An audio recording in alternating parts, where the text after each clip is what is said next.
This is a Hagmann Hagmann report for today. It is a manic Monday. It is the 15th day of December 2014. I'm Doug Hagmann in studio. Glad to look across the glass to see my son, fellow investigator, co-host, Joe Hagmann. Together we are the Hagmann Hagmann report. Joe is back, although not 100%. He's back. Well, he's back 100%. I mean, all of them is here. But glad to have him here with us after a rather lengthy, well, or so it seemed, three-show absence out of the studio. Folks are listening to the only show we believe where the news is brought to you in 3D. We look well beyond the headlines, the bylines, a fog of war. That's what we're engaged in war out there. And folks, you've got to understand how effective this campaign of disinformation by the mainstream media, by the Illuminati, mind-controlled mass media is. I mean, you've got to understand how powerful they are, and of course, we're fighting that. I want to welcome everyone to the show tonight. We acknowledge the fact that you're listening to the show deliberately. I mean, you're deliberately tuning in. We will not squander your time. We will hopefully leave you at the end of the show glad that you tuned in. And with that, Joe, welcome, by the way, Welcome to the studio. Glad to be back in studio. Although I must say, I'm not complaining here, but I still have some symptoms from whatever illness I had, and this is the most pesky illness or sickness that I've had in my life. I don't ever remember battling for more than a week. Fevers and coughs, congestions. But I'm glad that I'm on the other side of it, so that much I can say. I've been hoarding the essential oils from you. See, that's the thing. I've not given you any essential oils. But by the way, we have had numerous requests to the studio saying, "Hey, you had Katie from Essential Oils on. You said you were going to put up her contact information." Well, what we did was, folks, we put up the banner. If you go to hagmanhagmann.com, scroll down on the right-hand side. Under Essential Oils, just click that tab, and it'll take you right to her website. But anyway, before we start, I just want to remind everyone today that tonight's broadcast, or portions of tonight's broadcast, brought to you by Harry's.com. That's Harry's.com. Men, let me tell you something. Guys, I want to tell you, for the best shave, I'm talking barber shop quality shave, that for the best shave in your life, the best shave you ever had, go to Harry's.com, HARRYS.com. There, you can choose from 3 different sets. My favorite is the Winston, and of course, all you have to do is enter the code CFB Radio. But let me tell you something. It revolutionized. It changed the way I shave. Go to Harry's.com, HARRYS.com. More on that later, but I got to tell you, it's a fantastic company. It's a fantastic product. I absolutely love them. In fact, I ordered a whole bunch, and I mean a whole bunch of blades. I don't want to run out. And they came by UPS. I think it was UPS. And my wife looked at me, and she opened the box. She said, "What? You planning on being here for?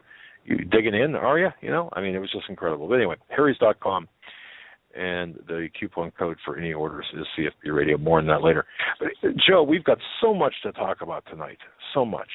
And I'm glad you're back, and I'm glad that you had done some research as well. Of course, late yesterday, the hostage situation in Sydney, Australia, in the Lindt Café, and of course, that has ended. That siege has ended. I did publish an article, which is at hagmanhagmann.com, and graciously published at CanadaFreePress.com as well. There, folks, you can actually enter into a discussion, make a comment, discuss the article. But the situation with this situation in Sydney, and we'll break this down as the program unfolds, people are missing the point. I think people have to understand the situation is bigger than what it appears on the surface. I was talking with my contact within the DHS, And this also is suggestive of some of the previous conversations I had with a high-level DHS source. I think that they need to be revisited. So what I'm going to be doing over the next day or two is putting up those older articles, because everything, and I mean everything, that the DHS source had said, or pretty much everything, has come to pass in some form or another. So the quality, the vetting was appropriate. I think that it's important for people to understand. It's a much bigger situation. This is a lead into both gun control here in the States. Yes, I know it happened in Australia, but a lead into gun control. And it's also a springboard to a one world religion. It's also going to be part of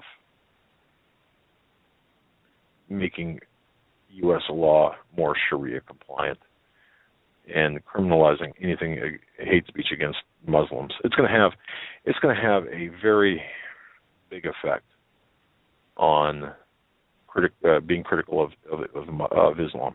I'm going to tell you right now, right here in the United States, and it's going to work this situation in Sydney is going to be showcased. I understand it wasn't this mass casualty event. No. And one thing I heard on satellite radio and Fox News on the way over here, I think it was the 5, and that kind of alarmed me. And they were talking about Sydney and talking about the lone wolf threat, the Islamic extremist violent threat that is posed here in the West, and since 9/11, terrorism and Homeland Security Act, I think that Eric Boylings, or whatever his name is, he made a point to say, our securities and liberties are going to have to be, given up a little bit more in order to be safe. But they talked about how not only were Muslims in this country going to need to be monitored more, the political correctness labels dropped, that also mosques, teachings at mosques are going to need to be, reviewed by government authorities. Now, we started to get into this discussion, and we were interrupted briefly before the show started, and you said, yes, well, I understand that, and I said, well, that opens the door for any type of religious, what would you call it, sermons from any denomination to be subjected to government reading and approval, or at least the authority given to the governments for reading. And you said, no, this would be done under a political rule. What I meant to say, what I should have said, and what I meant to say, and what I'm saying now, and folks, please understand me very clearly. I believe that personally, this is my personal belief based on my professional investigative assessment. That's the disclaimer, and that's the only disclaimer I'm going to give. I believe that every mosque in this country should be under active surveillance by the FBI or the local police force, preferably the local police force, because they know they can interact. They know who to look for and what the problem is. Now, before you blow a gasket, everybody, hang on, and let me give you my... Joe's over here. I can see the vein in his forehead pulsing. I was just going to tell you I disagree with you, but go ahead and lay your case. Okay, here's my opening, middle, and closing statements in brief. Islam is not, in my view, a religion. It is not a faith-based theology. By definition, Islam is a culture, political machine. It is disguised as a religion and treated as a religion. It's not primarily a religious entity, Islam. Based on and you said your perception. Well, okay, if you look at the Quran, and my question to those of you out there listening who are saying, oh, you got to be kidding me. Have you read the Quran? have you read and do you understand really what Islam is? Islam is first a way of life. It would be the more important part of Islam, or what I see. And pardon me if I wasn't prepared to make this case tonight, but I certainly can be in short order. Well, we can just touch the basics. But yeah, the basics is this. You are talking about a culture as opposed to a system of beliefs. You are talking about a way of life that is necessary to invoke or change the laws. For example, Sharia or Sharia law, it's a rather redundant statement, but Sharia is really Sharia law, but Sharia is actually the thread by which all Muslims live, under which all Muslims live. The Sharia law or Sharia laws and a constitutional republic cannot coexist at all. Therefore, what do you preach at mosques and Islamic centers? You preach, just go back and look at the fact that there's only 3 conditions under which a Muslim and non-Muslim can coexist: convert, die, or pay a tax. Now, again, I'm not going to get into this whole thing right now. We'll set aside an hour or so from another show. But my whole point is that you could be correct in every assumption and opinion that you made about Islam, about the religious versus political system. What my concern is the groundwork being laid legally, even though it already has been to most standards that need to be filled, is that this paves the way for Christian churches to be lumped in there when the timing is right for the same type of procedures, the same type of intrusive government, authoritative behavior, asking and wanting conformity from these Christian churches and submission from these churches. And that's my big issue here. My answer to that is that's based on perception, erroneous perception of what Islam is, and treating Islam as a religion rather than the culture. And what's the shortened version of culture? Cult. That it is. Okay. So if you are looking, if you would define, in other words, if there was a law in the United States saying, we have decided that Islam is a religion, period. Then, of course, there are certain freedoms, the freedom to practice your own religion in this country without being harassed and molested. But there is, aside from the perception, what is Islam? Is it, in fact, only a system of beliefs or a religion? No, it's a culture. And again, I'm not going to... to an extent, couldn't Christianity be deemed as a culture? Because you're not a true Christianity, not just the Sunday service and the people who consider themselves Christians, but people who have made Christianity their way of life, their way of existence, by being obedient and practicing the not only what is written in the book that we're supposed to practice, but behaving in that same way. Wouldn't that be considered a culture also? Yes, it would. But now here's the distinction. Who founded this country? The Puritans and the Pilgrims.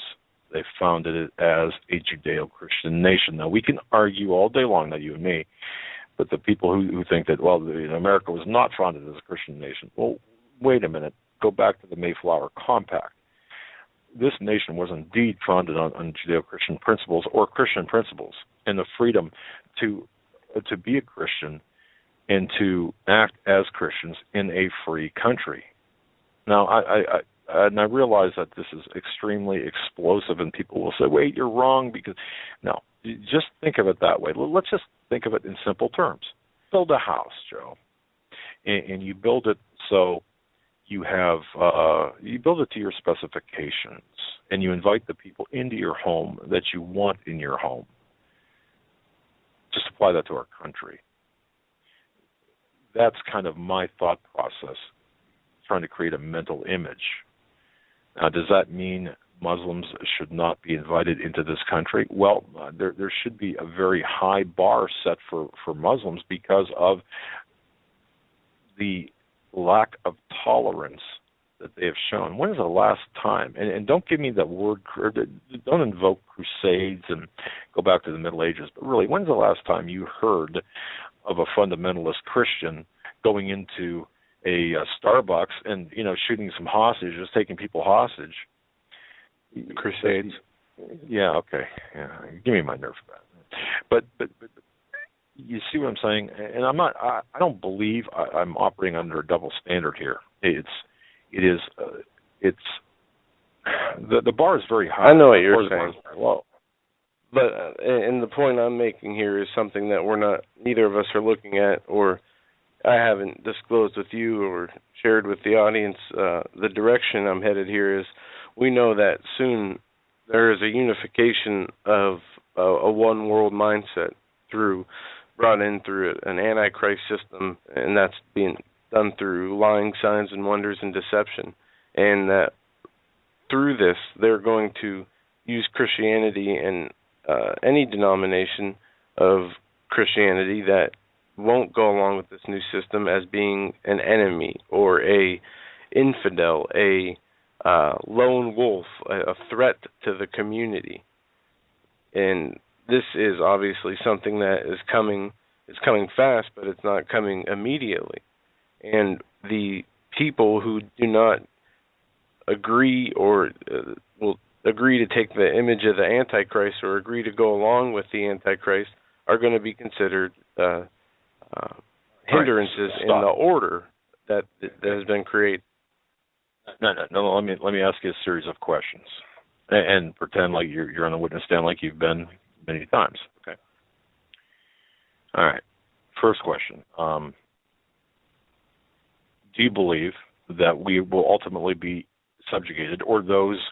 The ultimate objective here is to be subjugated under a one world or global religion. Do you believe that to be the case? Questions, not trick questions. Yes. All right, fine. Okay. Do you believe, what will be the catalyst for a one world religion? And go ahead, and that would require a semi-essay response. What would be the catalyst, or what will be the catalyst, or a series of catalysts that will be a number one world government? A number of things. An economic or societal collapse or threat, whether it be an EMP, a threat to the grid, some kind of all-encompassing threat that involves every human. One world religion, not government. I'm sorry, one world religion. Right, and it will have to have something to do with the Antichrist or the Son of Perdition being introduced into the population.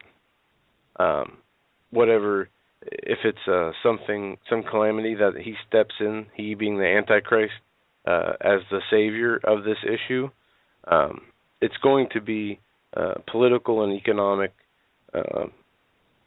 disorder or chaos that this Son of Perdition will step in and be the savior of, or the answer to, seemingly. Okay. Now let me make a statement before, at this point. I do believe you're correct. I believe, however, that the one world religion will be a result of the, as you said, the chaos, the disorder. And I don't necessarily believe that we will need a single person, the Son of Perdition, the Antichrist, or the false prophet, to before we reach the point where there will be a single religion or one world religion. However, or even a single state religion as in the United States. Think about this: all the different atheists, the belief systems of New Age or Old World religious systems. What would make all these different, from atheists to alien believers to secularists, what would make them take a religious belief or a belief in a God all at once. They wouldn't, and But therein it lies happens. the deception. Well, no. Are you sure it happens? What the one world religion or this single religion accounts for, or what it comprises? The atheists represent no threat to the state, to the one world government. They don't. Their belief system, in my view, I don't believe that they represent or pose a threat to the one world system of governance, which is the ultimate control that includes the economy and the religion. So, if they don't represent a threat, there are three religions primarily that represent a threat to a single global governance. That's Christianity, Judaism, and Islam. Would you agree with that? Three religious systems that pose a threat to a one-world system being Judaism, Islam, and Christianity. Correct. I mean, now, are we Buddhist, talking about are Buddhists a threat? Not that we are ever observing or that is put in front of us as a threat, but at the same time, these three religions also are the answer to the one world belief system. Whether that answer is them being removed, by death for non-compliance before it's brought together, but they all share the common lineage. They're all based on the God's covenant with Abraham. Okay, now we're getting kind of deep, more than the surface veneer depth that I was going for. But yes, you're correct. I guess the point I'm trying to make is, if you look at what happened in Sydney, Australia, over the last 24 hours, bring that to America, and it's coming. There will be such outcries to stop the killing in the name of religion. The killing, you've got to stop, because there will be backlash. But I do believe it is the Islamic religion that is being used as a tool, as a method, as a mechanism. The violence that's inherent within the Quran. There are 109 passages in the Quran that are dedicated to violence. 109. Okay? And there is no new covenant that replaces the 109 passages, surahs. And I got an email basically implying that I haven't read the Quran. Yeah, I've read the Quran in English, but I got to tell you this, sir. The English translation, much like the Holy Bible, there are numerous English translations, numerous types. Not all of them reflect the language and intent of the Quran. So you've got to be careful which English version that you read. You've got to actually, you've got to, just like the Hebrew or just like the Bible, just like the Old Testament, you've got to rely on the Hebrew, for example, in the intent of the Hebrew. But when it's all said and done, there are 109 violent texts, violent surahs in the Quran, and you've got to understand which Quran that you're reading, which transliteration of the Quran you're reading. You've got to understand a number of things. Plus, there are also oral teachings, just like there are in Judaism, that accompany the Quran itself. But having said all of that, that's deeper than I want to go. Basically, all I'm saying to you is there will be an outcry against the religious-based violence, that the only bandage, only repair, only state of peace that will be achieved is by everyone uniting under one God. Kind of like what George Bush says. George Bush had said, he was asked, do you believe that we worship the same God, meaning the God of Islam and the God of Christianity? His reply was in the affirmative. My statement to that is bullpucky. We don't worship the same God. My God is not a moon god. Now, if that's insulting to anyone, I'm sorry. Go back to your Quran.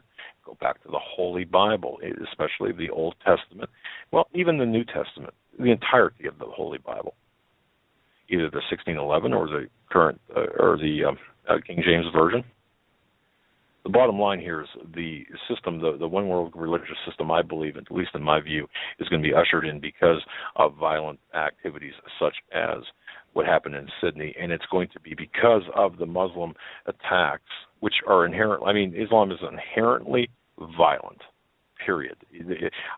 There's no way that the inherent violence that is built within Islam can be denied, at least not on an intellectual level. You can massage it, you can do a lot of things, you can twist the words, but I think it's pretty clear in the surahs.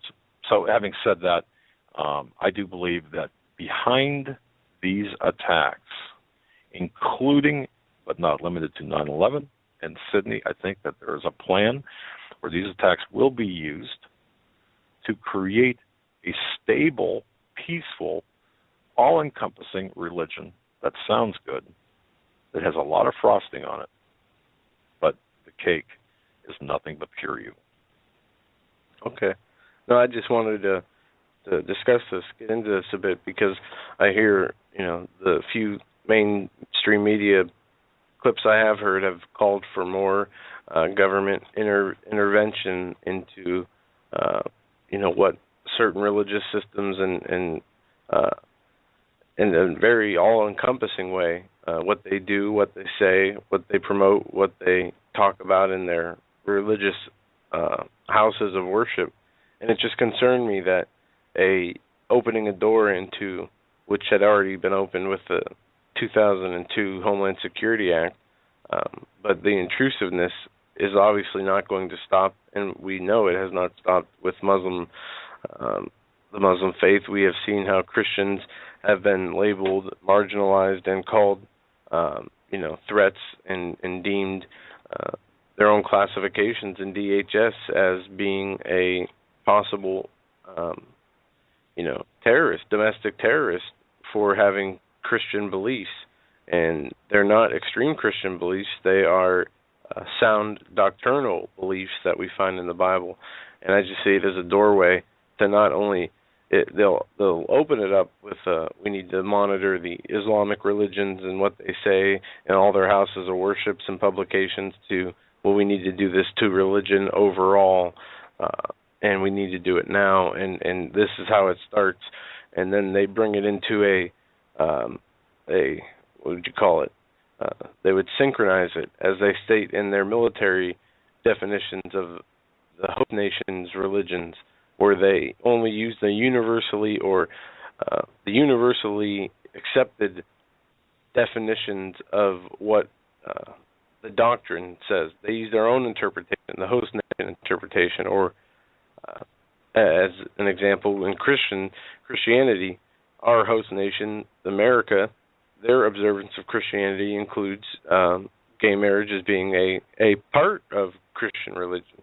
This would be used as an international standard of the Christian religion then. So what I'm saying here is that they're not only infiltrating and wanting to hear what it is that Christians are saying and learning and discussing, want to learn, manipulate, change, and control that to a one-way politically correct belief system that is a false church and worship system based on the only true religious system, which is what Jesus in his living word says. Okay, I get that. If I would agree with you. Now, perception, would you agree that perception is not always reality, right? I mean, that's a given. No, that's a fact in psychological warfare that truth is truth. Perception is what can be changed, and in so changing perceptions, they can change the truth through perceptions. Okay. I agree with what you're saying. If I lived, or if I would succumb to the perception rather than the reality. Because Islam, based on my research, my investigation, my contact with people that have converted out of Islam is not a religion. Considering Islam as a religion is a mistake that will cost and I guarantee you this will cost millions of lives and will be one of the sole catalysts to usher in a global governance and, well, more precisely, the global religious system.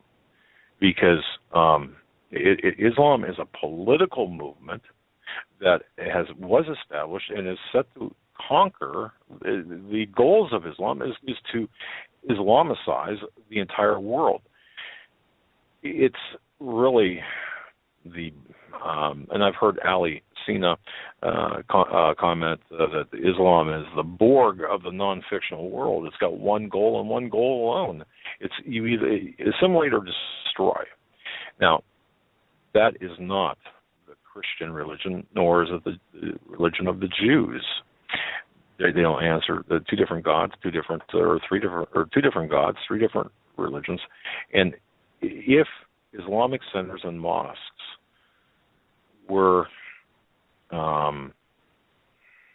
if since we're talking about this, and if you consider that Islam is not a religion first, then yes, I think surveillance on mosques, I think they should be treated as potential centers for sedition and treason.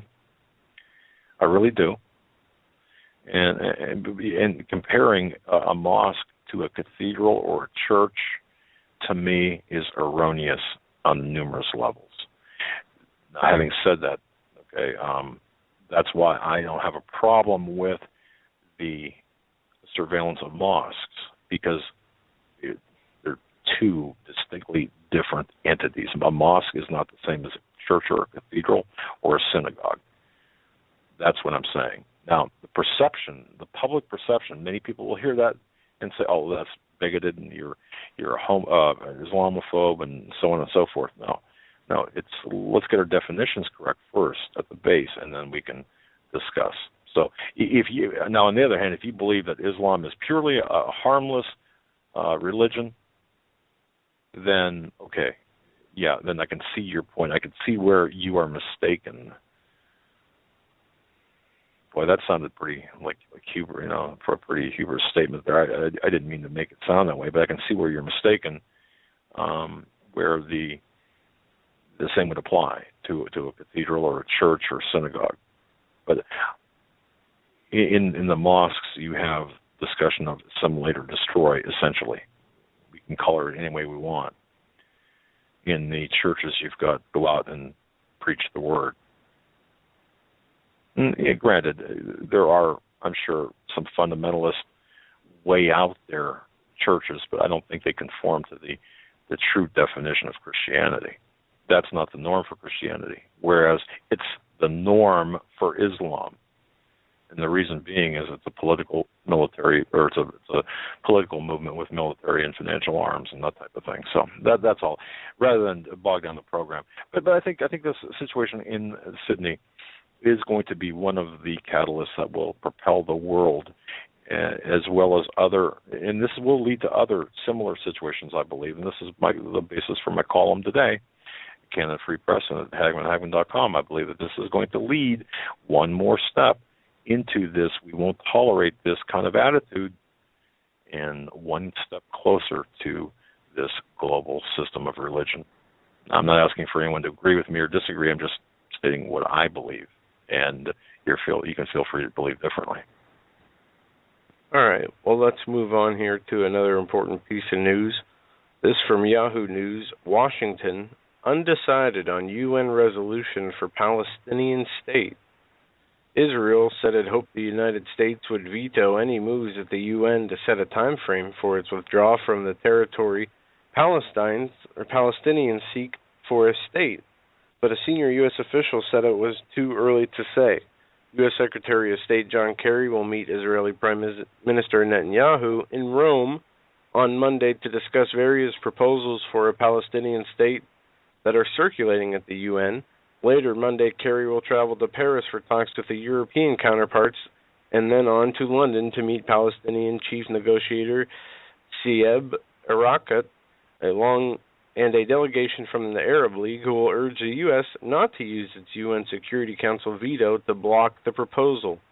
The hastily arranged meeting suggests urgency in America's drive to manage efforts among Security Council members to draft a new proposal before the Israeli elections in March.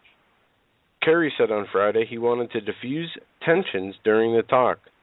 Jordan has circulated a Palestinian resolution calling the 15-member UN Security calling for Israel's occupation of Palestinian territory to end by November 2016, and the Palestinians on Monday said they could submit it in the coming days. France, Britain, and Germany are discussing other proposals, but the U.S. senior official said there was no consensus among them, and the United States had not been asked to take a position.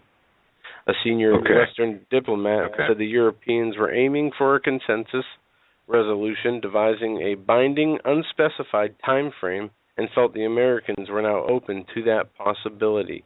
And one last question or statement here. There is a window of opportunity. There is a willingness for them to consider options at the Security Council, the diplomat said.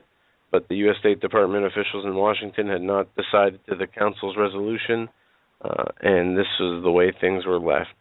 As it says, these things are all in flux. It is not as if we are being asked to take a position on any particular Security Council resolution right now. It would be premature for us to discuss documents of uncertain statuses right now. And it goes on to say that U.S. seeks coordination after a statement issued by the Palestinian leadership that the United States and Israeli Strategic Affairs, they seek the U.S. Will draw a veto. That's how it's always been, and that's how they hope it will happen. But the U.S. says it's not so eager to use its veto this time to Palestinian statehood, seeking maximum coordination with Netanyahu at the same time. All right. This is extremely important. This is setting the stage for the Levant, or the entirety of the Middle East. This really is kind of like the nugget, or at least the fuse on which the dynamite is attached, to which the dynamite is attached. Because, so really what you're saying and what you said, well, let's just review quickly the facts. Netanyahu, he had a 3-hour meeting today in Rome, and he was expected to, this is an evolving story, so I'm not exactly certain what was done or said, but he was expected to request that the U.S. continue its years-long policy of vetoing resolutions related to the Israeli-Palestinian conflict at the level of the UN Security Council. That's what you said, right? Basically. I mean, that's, okay, so, and now we're seeing this acquiesce, or this kind of hands-off approach, or hand-wringing type thing with the Obama regime at the State Department level. Kerry and others, and Susan Rice, of course, we're seeing this hand-wringing. The French come in, well, and further muck things up, all right? Now, just like our earlier conversation, Joe, and this, we could have an entire show dedicated to this, but all of the facts, at least in my view, all of the facts with respect to the Middle East, all of the negotiations, whether it be the Palestinians or the United States or other countries, except for other countries, and especially the Arab countries. I was going to say except, but especially the Arab countries, are using incorrect terms.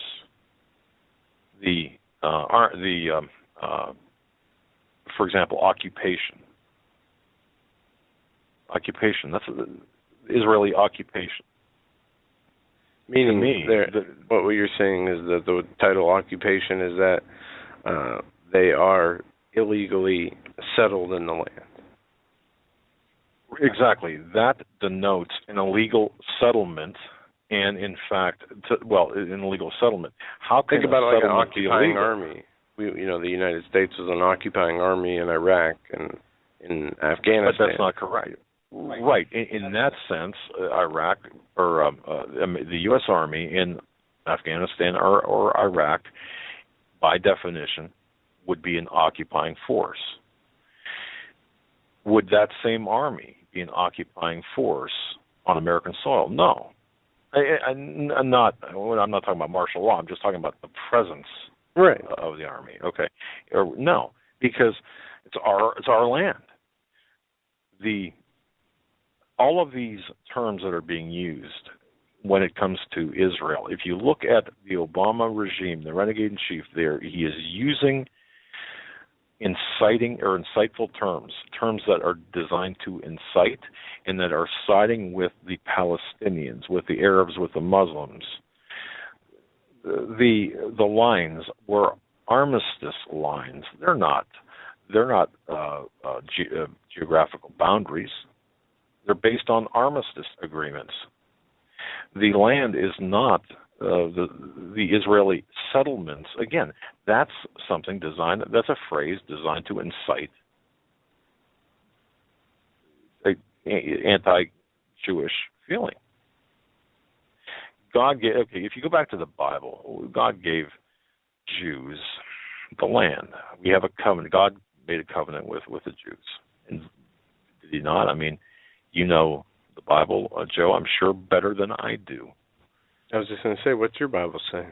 But no, God made a covenant with Abraham, and He made a covenant with Abraham's seed, and that covenant was, and a lot of people have divisive or differing opinions of interpretation, but in the Old Testament, Israel was the land, and it was a land that Joshua had conquered, and they settled there. It's the 12 tribes. Today, Israel is not only thought of as a land, but it is also thought of as God's people, both of Jewish and anybody in the world who calls upon Jesus as their Savior. That is also Israel now, as people understand it. But you have the land aspect of Israel. It's sort of like a physical and a spiritual Israel. The spiritual Israel being the body of the church, the believers in Jesus. And you have the land of Israel, which is God's land that He chose, which was reestablished in 47 after the Holocaust, and is a matter of controversy and contention in the news every single day. Now, obviously, we see that, we talk about this a lot, how a piece of land the size of, New Jersey, is the center of all this strife, contention, and controversy, and fighting in the center of pretty much world affairs today, as it said it would be in prophecy, in Scripture from Isaiah to Ezekiel, to the what they call the lesser prophets. And we have to understand that for those of people who are on the fence, who are not sure that the Bible is the inherent Word of God and that Jesus is real, just read the Bible with an open heart. Ask the Lord to show you the truth. There's no way that the small piece of land prophesied about since the beginning of time, talked about being a center of issues and problems, a burden to any person who takes up the cause of Israel, that it would be a burden to the nations, and the nations would all come against Israel at the very end time, at the end of days. And have we not seen so much of Israel being reestablished as a nation again, the countries around it being destabilized, the alliance of Arab nations coming against it, the anti-Semitic attitudes of the people in the world, even secular people, from the U.S. to England to all these different places, to Turkey. But wait a second. We don't have to. Okay, let's just keep it real simple here. If you talk about the Jewish claim, their biblical claim to that land, or even if we take it in the secular or not biblical covenant realm and keep it in the secular or more secular, the Jewish people have occupied that area of the world much, by orders of magnitude, much greater lengths of time than the Arabs have, the Palestinians, or the Muslims. Or they've got the legal deed claim and right to that property, and more than just what they have right now. You can go back to the first king, King Saul, for example, back in 1020 BC, or 1000 BC, or 1000 BC, when Jerusalem was made the capital of David's kingdom, right? Are my dates right, Joe, roughly? I mean, the first temple was built back in, 960 BC? So they have got the inherent right to that land. Okay, I'm again, I don't have notes in front of me. We weren't going to talk about this, but no. But it's good that that we are, because everything that we're seeing right now, it's almost like, to me, everything that we're seeing right now are the words that are being used are improper. The terms are improper. Everything is built on a lie or a perception that is erroneous. People, it's amazing, for example, that Rachel Corrie that was run over by a bulldozer. She's made this martyr by the progressive Marxist left. Okay, this happened a number of years ago. She was protesting the, quote, Israeli occupation and settlements, and stood in front of a bulldozer, and, well, the driver reportedly, allegedly, did not see her, and she got run over. And now she's a martyr for the Palestinian cause, especially here in the United States. She's a U.S. citizen. My point is this, very simply. Both from a historical, secular context, as well as a biblical context, who does that land belong to? The Jews. When did Islam come in? I mean, when did Islam suddenly appear? With Muhammad, was it of course. 600 or 700 AD? 80. So you've got a thousand, easily thousands of years, at least over 1,000 years. Or if you want to be safe or generous, you've got hundreds of years that prove that the Jews inhabited this land. So if the Jews initially inhabited this land and never gave it up willingly, it'd be like you having your homestead. It's been in your family for years and years and years, and you never surrendered title deed to that land, and all of a sudden you've got a neighbor or somebody that takes over that land, that keeps building on the land or moves. You might have 10 acres, and all of a sudden, the neighbor builds on an acre and then does more incursions, and all of a sudden you're down to this little parcel of land, and then people are yelling at you. Wait, you go to take your land back, or you go to use your land, and no, that's Bob's land. And we can sum it up with this, and the reason this is important about the land is because each time that we make an attempt on separating and dividing that land, a catastrophic or either a natural or what would you call it? Something like a 9/11 type or natural event, or a message from the Lord, or a judgment from the Lord is issued upon our nation in ways of hurricanes and droughts. There's been a huge amount of historical references, and one of the books that deals with this at a great length is Eye for an Eye. It talks about every time that the Bush administration not only talked about it, but decided to try to break up the land in Israel, the judgment it brought to this country. And there's no debating the correlation between the debates and the actual acting on those anti-Israeli settlements and the devastation that happened here 48 to 72 hours later. There's no denying those connections.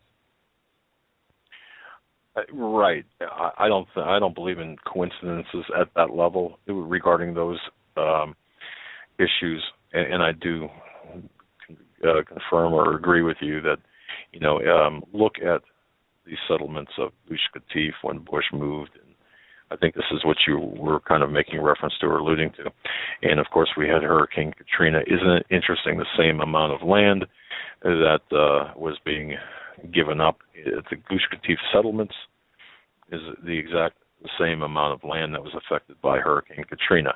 Is that a coincidence? Well, that might be a one-off, but if you look over the template of historical events, I think you'll find more than not that each incursion or each act against Israel, or specifically the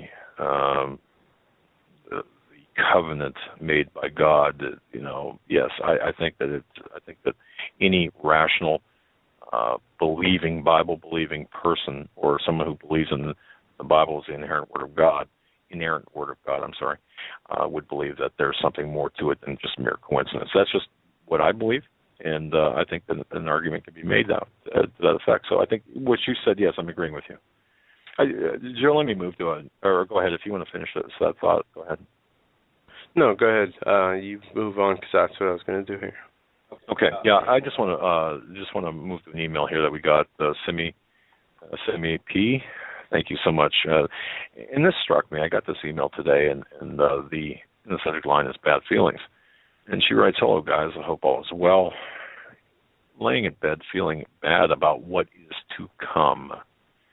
And she writes, "I know Jesus has our backs, but still feel that we may not truly understand. It's like this is one big test. I don't know, just a random thought.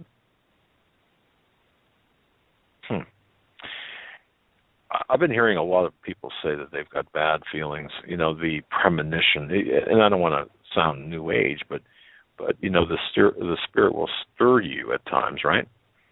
And you will get these ominous feelings, the feelings of darkness, the feeling of, but we have to turn to the Bible, of course, and she writes in here, I know that, Jesus has our backs, metaphorically, practically, realistically, metaphorically speaking, but all the above. But you still have this uneasiness, this general uneasiness, and I think that's what we're seeing. Most people in tune to what current events, I believe, are uneasy. Do you agree with that, Joe? I just that really kind of, that kind of got, that was a very. I'm just wondering how many of you out there have a feeling, a rather ominous feeling, something like feeling something. You know what I'm talking about, right, Joe? Hello? Okay. No, okay. You're muted. There you go. There you go. I was just reading an email. I apologize.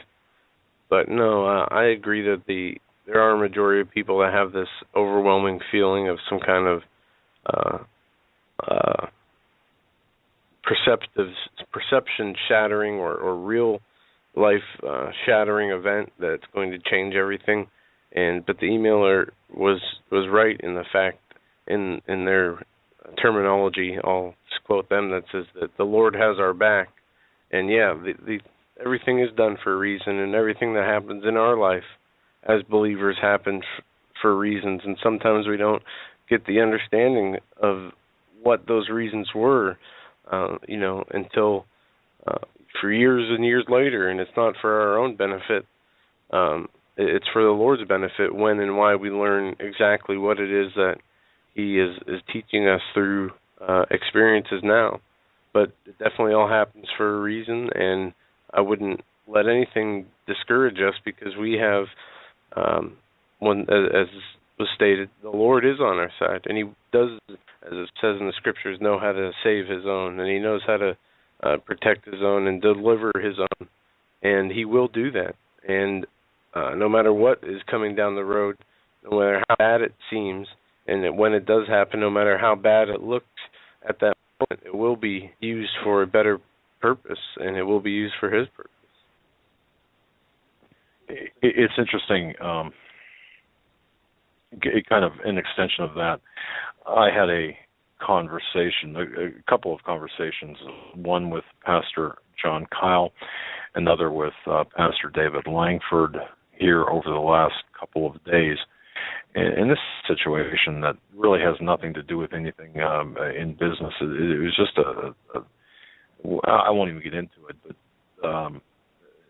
because it's irrelevant anyway. But the one thing that Pastor John Kyle said to me, because I was looking for kind of an answer as to what I should do in a certain situation. Again, this is a personal situation; it's not a business situation. And Pastor Kyle said, "Have you listened?" And I didn't quite understand where he was coming from. What do you mean listen? Listen to counsel, listen to, no, have you listened? Have you just be still and listen?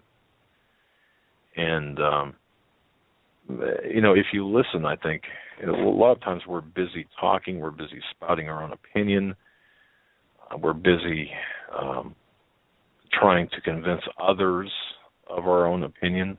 But if you just listen to God, listen to what God puts in your heart and in your mind, I think that's a better way of, it's a better practice, and sometimes you pray about it, God will answer you. Now, it's not going to come necessarily as a bolt of lightning or a clap of thunder, but I believe it will speak to that little spirit, the spirit inside of you. So, anyway, and that's, I think a lot of that is where these feelings of uneasiness come from. Now, that's not to say that God is making you feel uneasy. No, you sense an uneasiness based on your own perception. And I want to be perfectly clear on that. God is not someone who sends fear your way, but reassurance. Now, God will send conviction. Warn you. Yes, and which warnings. Is not, but the fear of the Lord is the only fear we're to have, and it is important that we have fear of the Lord, as I believe. Let me see if I can find the verse here. You better have reverence too. It says, "Fear of the Lord is the beginning of wisdom," I believe, somewhere in the scriptures, and I'm not sure where that is. I'm looking through here and have to find it here, but we're only to fear the Lord, and if we trust with a boldness and a lack of wavering faith, if we have 100% faith, and we have a boldness in that faith of the Lord, then we have nothing to fear from Him.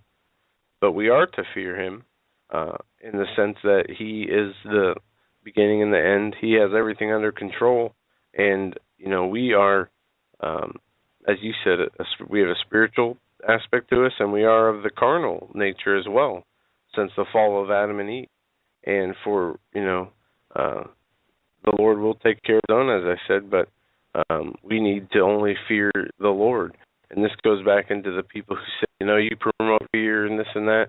Well, anybody who's scared by a message of the truth or a message of conviction from sin or a message of things to come on this earth has a personal relationship aspect with the Lord that they need to take care of, because the fear is only a fear from the believer who's not completely understanding and walking in the true faith of the Lord.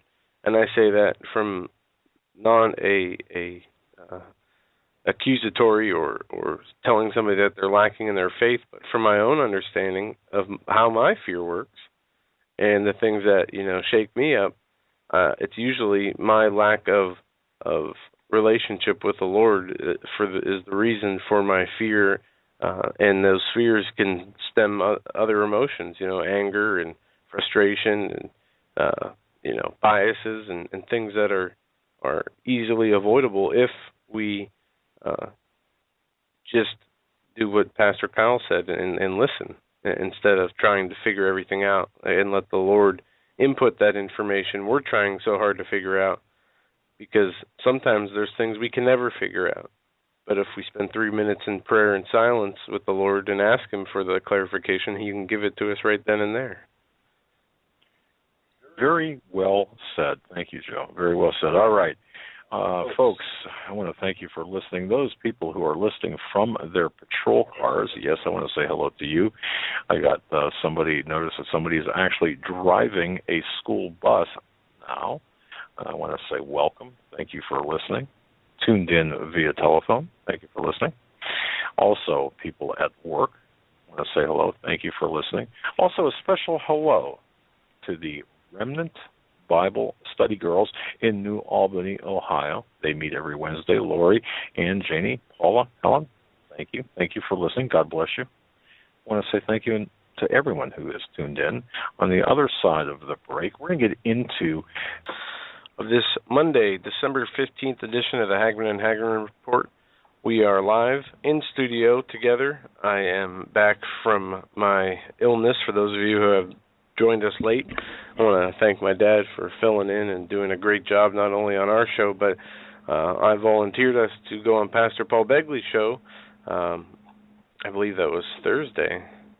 That's right. Come on, and I couldn't even bring myself to get to go do that show, let alone our shows. And he was stuck by himself, except for Pastor show. He was with Heidi, and got a lot of great feedback from that show. But it's good to be back, and glad I am here. The first hour we covered some UN resolutions. Washington undecided on UN resolution for Palestinian state. We talked about the Sydney, Australia attack. We have a lot of other news to get into. I'm going to turn it over to you. I think you want to start in Syria. Yeah, well, let's start in Syria, because one of the news blackouts, while all eyes are on Sydney, while all eyes are elsewhere, where our eyes should be, is the reshaping of, is really what we've talked about before, which is Death Race Damascus, the road to World War III, which I believe is taking place right before our eyes. And right now there is news that's not being reported that the al-Nusra Front is advancing into northwestern Syria. Ladies and gentlemen, ISIS is a creation of Western intelligence. We know that. And as the totality of Americans said, no, not in our name, you're not going to do this, with respect to Syria, and they even had staged a false flag chemical weapons attack event. When I say false flag, it doesn't mean it didn't happen. It just meaning that they tried to blame this chemical weapons attack on Bashar al-Assad. And the bottom line is, no, Assad did not do it. It was despicable of a man that he is. I mean, he's basically a dictator. Okay, he did not do this, although the U.S. through Obama and at the time Clinton and then Kerry extended into Kerry, Foggy Bottom there. They try to blame it on Assad. So, but I think we had done a lot to expose that, but now, and of course, an attack against Syria. Syria is a proxy nation state of who? Of Russia. Well, ISIS is another front, failing to go in the front door, shall we say.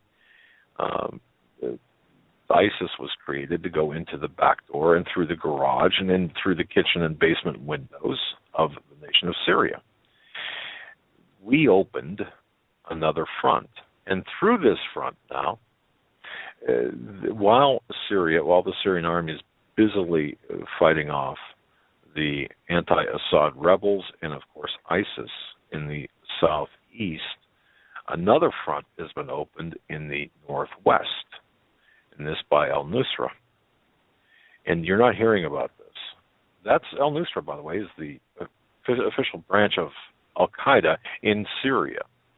And elements of the Western-backed Free Syrian Army, they've advanced on the Syrian positions in northwestern Syria. Okay, so think about this. Not only is ISIS encroaching, and ISIS is Western-backed, or at least Western-created, even though we're fighting ISIS now, we created that monster. Now, today, December 15th, 2014, the Western-backed Free Syrian Army, along with the al-Nusra Front, is encroaching in Syria through the northwest opening. In other words, northwestern front. So there are now two fronts, multiple fronts, I should say more appropriately, that have been opened, and there's control of the two bases.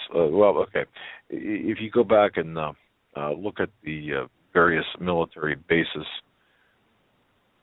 there are a couple of military bases in Syria, front forward operating positions that were taken over by al-Nusra. And the fighting right now for control of the northwestern section of Syria has intensified this weekend. It's just a bad situation.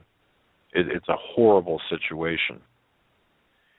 And it's only going to get worse. As you recall, we've had an intelligence insider said, look, Syria is not going to implode such as Syria, or such as Iraq did, or Afghanistan did, or Libya did. It's going to explode, and the shrapnel is going to take out, or at least strike against the Saudis and other Arab countries to, well, it will end up in a conflagration. And yes, it will require our involvement. This is what the Muslim Brotherhood-backed Obama renegade-in-chief regime, along with Valerie Jarrett, and even if you want to get down to it, the Gang of Eight, perhaps led by the brain of the Gang of Eight, Karl Rove, for political points, not for anything else. Lest you think I'm merely picking on Obama, the renegade-in-chief, but this is a creation of the globalists, not just Obama, but the globalists, to reshape and restructure the power within the Middle East. And at the end of the day, and as you're enjoying the lower gas prices today, and we had talked about this last week, the reason for the lower gas prices, it's not because, well, there's a lack of demand. I mean, well, there are a lot of reasons. I don't want to give absolutes here, but really look at the oil, the prices of a barrel of oil as being asymmetrical warfare against Russia. Folks, this is shaping up to be one of the most dangerous times in history, in human history, recent human history, at least since the Cold War, in my view, given all of the factors. Now, Syria could very well be at the forefront. You're going to be hearing more, well, maybe not, maybe just this program, I don't know, but people better be looking at Syria. There will be millions sacrificed to take over Syria. There will be millions sacrificed. You already have tens, well, upwards of close to what, 750,000, if not close to 1 million? See, okay, sorry about that. Joe, I'll answer your question on air. Somebody is asking for the coupon code. It's on the graphic on the bottom of our website. It is CFP Radio. That's Canada Free Press Radio, CFP Radio. All you have to do is type at checkout. You just type that in, CFP Radio, Canada Free Press Radio. But getting back to the subject at hand, Syria will be the flashpoint that will really begin or accelerate, exacerbate a covert war that already exists. So I hope people understand. It's not Iran. It's not Israel that will be the catalyst to launch us into a shooting hot bomb war. No, it's going to be Syria, and no one is looking at Syria. Please, folks, if you know what I will do is I will put together all of the articles at HomelandSecurityUS.com, but I'll drag them over to Hagmann@Hagmann.com. There is a section on the road to World War III, and under that are all the articles about Syria. To me, it's good reading. I believe it's right on the money, and it's happening today. Everything that we had talked about that would happen is happening today. It goes from Benghazi forward. So, folks, please keep your eyes and ears open on Syria. And we know what happens when Damascus becomes a ruinous heap, don't we? I mean, I think it's pretty clear. So this is, I really, really think, the most under and unreported story, news story, the most important, I believe, the most important aspect of geopolitical affairs across the world is what's taking place right now in Syria. We cannot afford to take our eyes off what's taking place. This is, I just want to really, really drive that point home. And this transcends politics, partisan politics here in the United States, because you've got John McCain that you can find photographs on the internet where he's snuggling up to ISIS people. Well, this is all ultimately for control, globalist control over the Middle East and including Syria. Just remember, if you remember nothing else from tonight's program, Syria.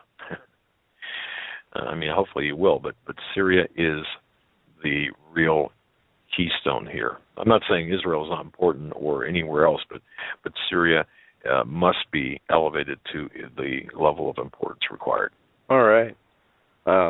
Switching gears here, I wanted to read this article, which is important to all of us who are using the internet and use any type of identification for purchasing habits, such as grocery store, cards and such.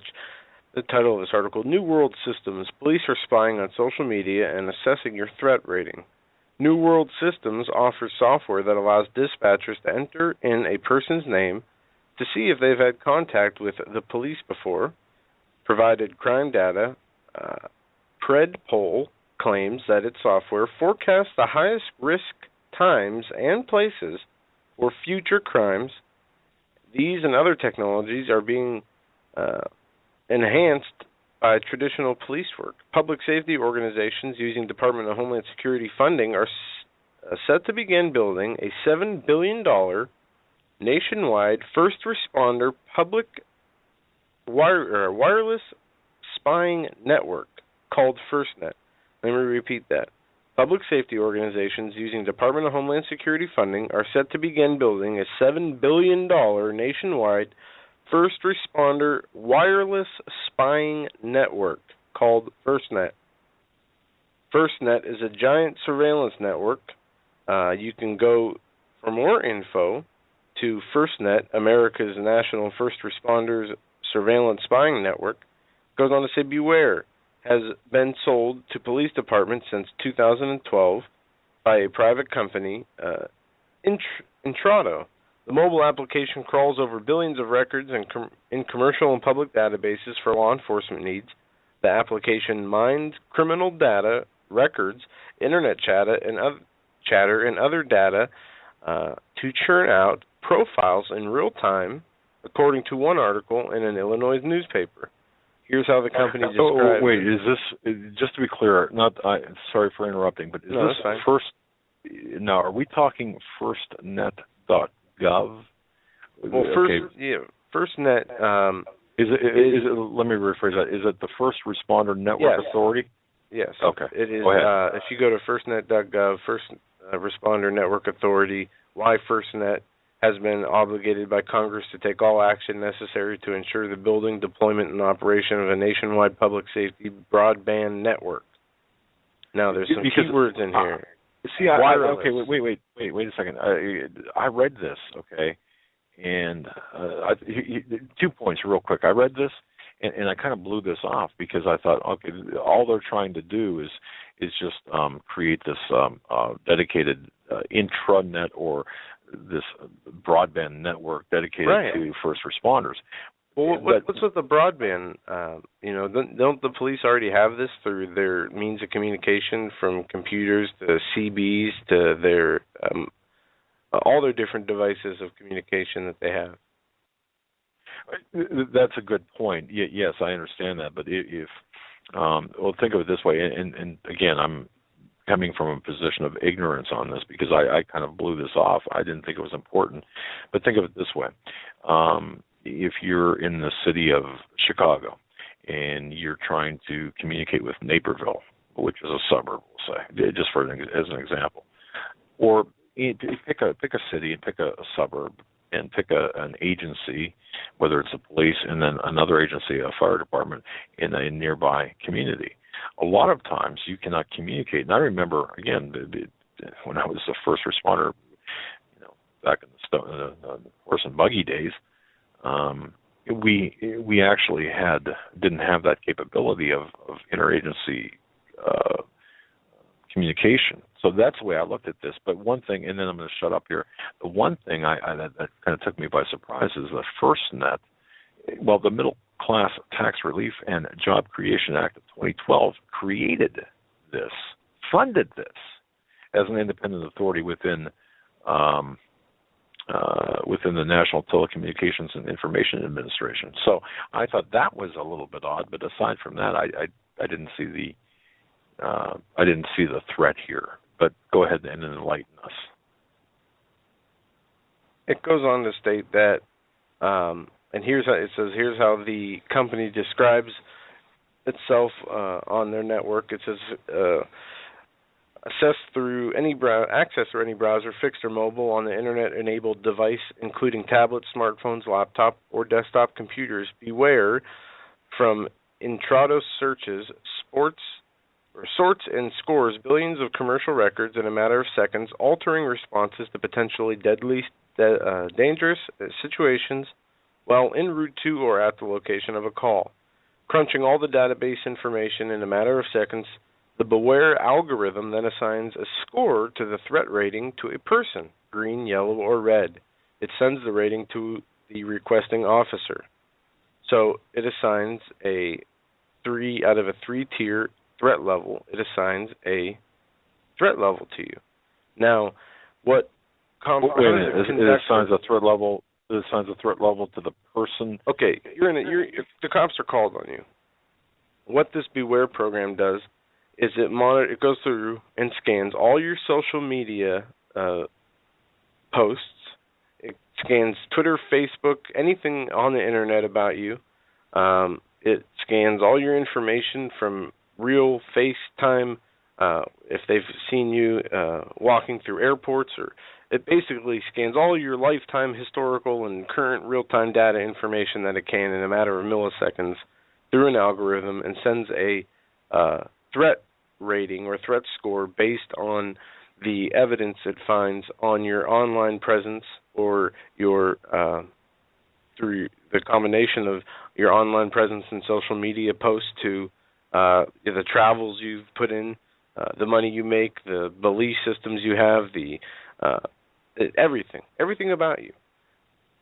So it's like a real time, and say, depending on the type of call that's called in on you, it will assess a threat rating. What is the threat rating to the people around you and to the officers involved, based on whatever issue the police have been called in to manage or deal with you. But when it talks about a broadband system or a wireless system, as it does here in FirstNet's, why FirstNet? It says Congress has been obligated to take all actions necessary to ensuring the deployment of the nationwide public safety broadband network. Also, it goes on to state that this is a wireless initiative that was done by Homeland Security. It's the first $7 billion nationwide first responder wireless spying network. Now, this ties into another article I found today from Activist Post, Mark of the Beast, microchips trending to become essential to keeping of passwords in digital currencies.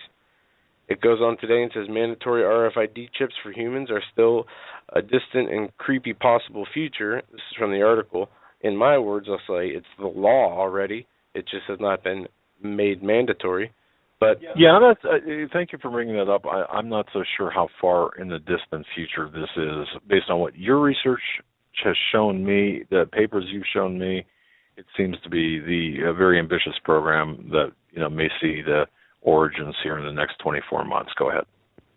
Well, it goes on to say it may someday soon be essential for tracking all online data-driven life filled with authentications, such as starting your car, unlocking your door, economic indicators, being able to have a chip in your finger that keeps track of all your money. The biometric aspect is what they call it. It's the biometric systems that they are looking to install, what they call biometric future. And it's becoming more popular. Worldwide, some 2,000 people have been shipped, and their number is growing exponentially, and they expect the number to grow considerably in the next year, particularly among what they call tech nerds. But it goes on to talk about how CBS has profiled Mr. Bitcoin. He was the latest cutting-edge, consumer-oriented person to be implemented with near-field communications, meaning he had microchip devices implanted in both of his right and left hand, one where he could communicate with other mobile devices like lamps, his smartphone. The other one was for keeping track of the Bitcoin currency. Now, he is the latest, most public person to become accustomed to this mark, but it says that the smart technology or wearables are quickly becoming the easy way and to have the latest gadgets such as a mark or smartwatches, bracelets, for monitoring a variety of different sets of data through mini computers and a wide range of digital systems. Correct. They want you to wear, just imagine they have a bracelet, and this bracelet has the power for you to access or be in control of all your financial information, unlock and your house doors, start your car doors, allow you to get into work. This is what they call authentication or identification, is what the real terminology is. But they go into authenticated identification. Sorry. Yeah, DARPA's been working with Google, and what they want to do is, they're looking into electronic tattoos and edible passwords. Yes, you heard me right, edible password. They state an electronic tattoo can be used to authenticate a user instead of some flimsy password. This is made by a company, MC10, that Motorola is partnering with Dugan to wear on their arm. Another option is a vitamin authentication. Dugan shows that a pill can be ingested and with enough battery power to produce an 18-bit internal signal that after the swallower's whole body will become a password. January 2014 saw a trade show rollout of the Smart Baby, the new Smart Baby, where newborns can be outfitted with an RFID embedded techno onesie that monitors and tracks all vital stats, vital intel, Edison microcomputer. It even predicts when babies will fall asleep, lulling parents into buying once again into the promise of technology. And as you can see, this will be something that they lay out for children in the future, using the technology to make it easier for humanity to worry less about real-time threats such as kidnappings and lost children and crime, etc. This can all be solved if everybody would just go along and become part of this new integrated wireless community, authenticated by their own DNA, authenticated by their own chip, that they will have to be a part of this community, or else they will not be considered part of the community. They will be considered a threat. When we talk about slavery in the old way and the new way, and I brought this up, I think, or if I didn't bring it up, this is something I've been working on right before I was sick, was, old slavery being the exchange of labor for somebody giving labor to somebody else who purchased that person for the purposes of labor, or now new slavery, which we live under, the financial oppression of having our currency manipulated, being subservients or servants to the masters of our money. So when it says in the book of Revelations, and he causes all, both small and great, rich and poor, free and bond, to be given a mark on their right hand or on their forehead, and that no one will be able to buy or sell lest he has the mark, or the name of the mark of the beast, or the number of his name. That's Revelations 13, verse 16. So the Bible talks about this. You will, and the one thing that always got me about the verse was the free or slave. In my mind, the last few years, I'm thinking, well, who is a slave? I know there is still forms of slavery throughout different factions of society of the world, but is there something we're missing here to what is a free person and what is a slave? Well, yes, there is, because the majority of the civilization or populations today are slaves to financial, political, and military overlords or spiritual powers in dark places. I'm reminded in this kind of, as it would apply perhaps to communism and capitalism, and I know that that's not what you're referring to, but the concept is the same. A statement by Nikita Khrushchev back in 1959. We cannot expect Americans to jump from capitalism to communism, but we can assist their elected leaders in giving Americans small doses of socialism until they suddenly awake to find they have communism. Now, your information, your report is not about either capitalism or communism. Well, perhaps communism, but enslavement. And if you think about what Khrushchev said, isn't that the template?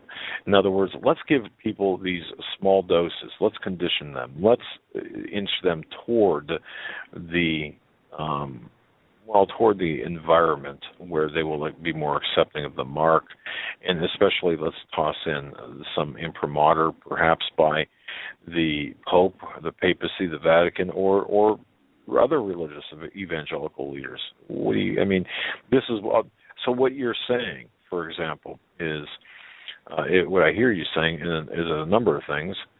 You've got bracelets, you've got wearables, and then you've got tattoos, temporary or permanent, edibles. Yeah, you've got all of these, and we're being conditioned to accept this electronic enslavement. And right. At some point, it's going to say, okay, now you've got to, if you want to eat, if you want to work, if you want to drive, if you want to maintain a professional license, if you want to be part of society, we can't be sure. In order for us to be sure that you are who you say you are, we've got to have a permanent method of identifying you. Yeah, get a chip. Yeah. Why won't you get a chip? You have something you hide? And I think this is marvelous because, and folks might recall this. A couple of years ago when I first got into, when we first started doing this, I was very hesitant to talk about anything biblical. Not because I'm not even sure why, but isn't everything that we're seeing right now outlined in the Holy Bible, in the words between the covers of the Holy Bible? I think it is. I do. So how can you remove the Bible from current events? You can't. No, they're becoming so intertwined that. And we've talked about this. We started out as a news show looking at current events through a biblical perspective. The biblical perspective has been intertwined so much because of the nature of the current events that they're inseparable. And if I can add this, it would be. The Bible is God's playbook, but it's imagine Satan working off the same playbook, but perverting that playbook. So we've got to be very careful of who we're following. Yeah. Just a quick headline I just came across on Drudge: How computers will replace your doctor. And it's from theweek.com, and it goes on from there to say how you can. You won't be able to get rid of human general practitioners, absolutely. You'll still need people with human judgment to make the right decision, but the electronic health record is the new way to go, and diagnostics and the future of medicine is through real-time electronic health information. And computers will replace your doctors, at least in the sense that they will, computers and those technologies will be the conduit for the information of what is going on in your body versus what the doctors see, instead of the old way when you would go into a doctor's office and they would put a stethoscope on your heart and a blood pressure machine on your arm and look for themselves to find out what's going on. You make a great point here. I do believe, and we're being forced into this, at least I know I am, folks. I don't know if you've experienced this yet. If not, you will if you are on any kind of health plan whatsoever. If for example, my personal care physician is part of a health network, and at this point, that's where I'm at. Having said that, if my wife, let's say, calls in and says, hey, my husband needs a refill on this medication or that medication, one of the first things they ask now, well, did you log on to our website or did you log on to the network site and you can request refills there? Well, yeah, you can, and believe me, it's not the best. But when you do log on to that particular network website, it's amazing the information that's contained within that website. How much of your family history is there? Whether everything is there, really. And so you're right, but I think the game is further advanced. The ball is further advanced on the field on this than perhaps we're being told. Because I'll bet you there are other people out there. I'm sure this geographic area and this health network is not the only one that's doing this. So yeah, you're right on the money, and I would much rather be diagnosed by a human being than a machine or a computer, because a human being can look at you and say, yeah, okay, the tests aren't showing much or aren't showing anything definitive, but you're just not looking right. So we're going to do more tests, or we're going to do this or that, as opposed to having this checklist, electronic checklist go down, and even if they do monitor your vitals and body temperature, it doesn't. I would still put human assessment over electronic assessment any day of the week. But it's coming. It's coming to your insurance or your primary care physician. It is coming. Just buckle up. Joe, did you? And I don't think you saw this. I was absolutely surprised, and I've got a copy here on my computer. I was absolutely surprised. Kim Commando. I don't know how many people know of Kim Commando. She has a radio show. It's nationally syndicated.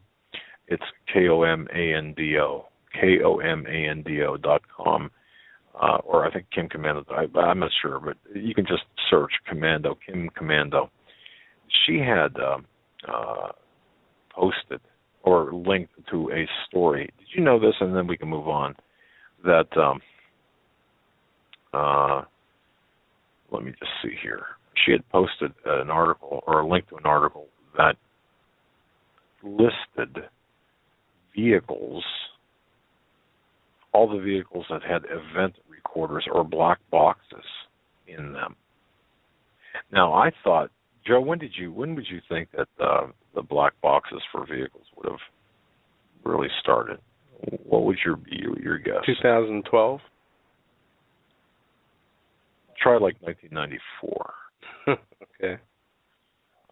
Somewhere on my computer, I don't have it right in front of me. Somewhere on my computer, I have the complete list of vehicles that have event recorders built in them, computers built in them. Now, it's not the easiest. You have to pay. Here it is. Event. Okay. It's from Harris Technical Services. Event data recorders installed by the manufacturers. This is a list of vehicles that are capable of storing crash data records that can be recovered using commercially available equipment. And the amount and type of information stored, the conditions that will cause a crash record to be created, it all varies greatly in this. But for the most part, a crash record will consist of, about 5 seconds of pre-impact data that can include vehicle speed, brake application, engine speed, throttle positions, and more. And a record may also include crash force information. The reason I'm bringing this up now, the Harris, the author of this list, Harris Technical Services, says, look, this might not be a 100% complete list, but it's what's on here is accurate. And then it states that if you're an attorney, insurance company representative, or commercial vehicle fleet operator, and you'd like to arrange the recovery of data from a vehicle, or if you need specific further information about a vehicle, please call us. And they give the phone number. But I was absolutely amazed to see that really this whole thing began in 1994. Buick, Cadillac, Chevy, Pontiac all have event data recorders built in. Now to get it off, it costs you a few grand, and not anyone can just get it. You have to go to for a qualified forensic expert that can recover the crash data. And Harris Technical Service, of course, their experts are prepared to travel anywhere on short notice. And the recovered data is analyzed by qualified traffic accident reconstructionists. But what just astounded me was how far along they've become. I mean, we've investigated traffic accidents for insurance carriers, large dollar loss or fatalities. But this is the first time I've ever seen this. 1994? And trust me, Joe, the 2015 list. You might as well, folks, if you're listening to this and have a car that's built after 1994, yeah, you probably got one. You probably have an event data recorder built into that. And especially if, well, you said 2012, I think. Yeah, it's pretty much all vehicles. So, but I just wanted, so therein lies this surveillance.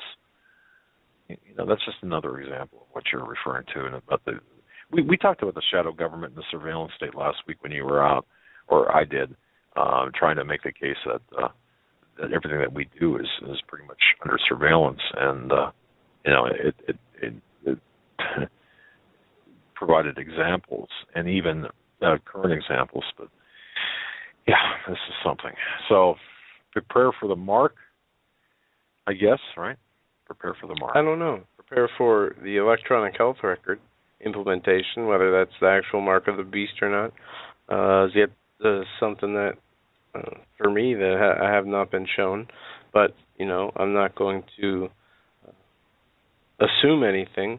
It would seem that if it's not the mark of the beast, it is a very close precursor. But I think that we have to be very diligent, all of us, in searching the scriptures, all of us in reading and understanding that what they're really trying to do with the healthcare law, what they're trying to accomplish, what they're trying to get you to sign over, what they're trying to get from you out of this is very important. And as the events of today, the current events, the World War III and New World Order powers continue to unfold, I think it'll look to be more closely intertwined than for comfort. And I think it is now. But I think that we are going to see a point where we will know as Christians. The Lord will tell us. He will show us, This right. is what you stay away from. This is what I've been warning you about. And I believe that there will be, the Lord will have his messengers who will be out there telling the truth as they receive the word. So we need to be diligent, and we need to be diligent with our relationship with the Lord, keeping our communication lines open with him. Otherwise, we will be left in the dark and stuck listening to others' interpretations of things when this is what we were warned about staying away from. And I think it's important that not be forgotten when dealing with this. Another piece of news... Wait, let me stop you there. I know we got a few minutes, about 10 minutes before the top of the hour. I just want to go back really quickly here and acknowledge David G. Thank you so much. And I'm just going to read this because this is really pointed as to what I was attempting to say or allude to in the article on Hagmann and Hagmann.com and CanonFreePress.com. David G. writes, the subject line is Sydney terror hits and DHS reaction. And he writes this: I think that there's a dynamic they are hoping to exploit, meaning DHS or the government, to get the chaos going full boil. George Bush stated it like this: you're either for us or you're against us. He writes, I think he tipped their hand. I suspect that what he was referring to is developing an, quote, us versus them dichotomy, which can be used as an exploit to get the nation to divide and fight against itself. Very well said. He continues, I foresee with this reaction to the Sydney event, they will use it to set up a Trojan horse that we're told is for our protection, but will be taken into the extreme when they say, hey, you know, the greatest threat here in the United States is internal, and it comes from these religious groups. Well, the nation will divide, believers, non-believers, and of course he's talking about the believers in Jesus Christ. Now, it will get vicious and bloody. The demons will then come out of the closets, and it turns into a spiritual food fight that won't end until they've burned everything in sight. That's right. Think of the phoenix, burn it all down. Self-immolating bird, burn it all down, baby.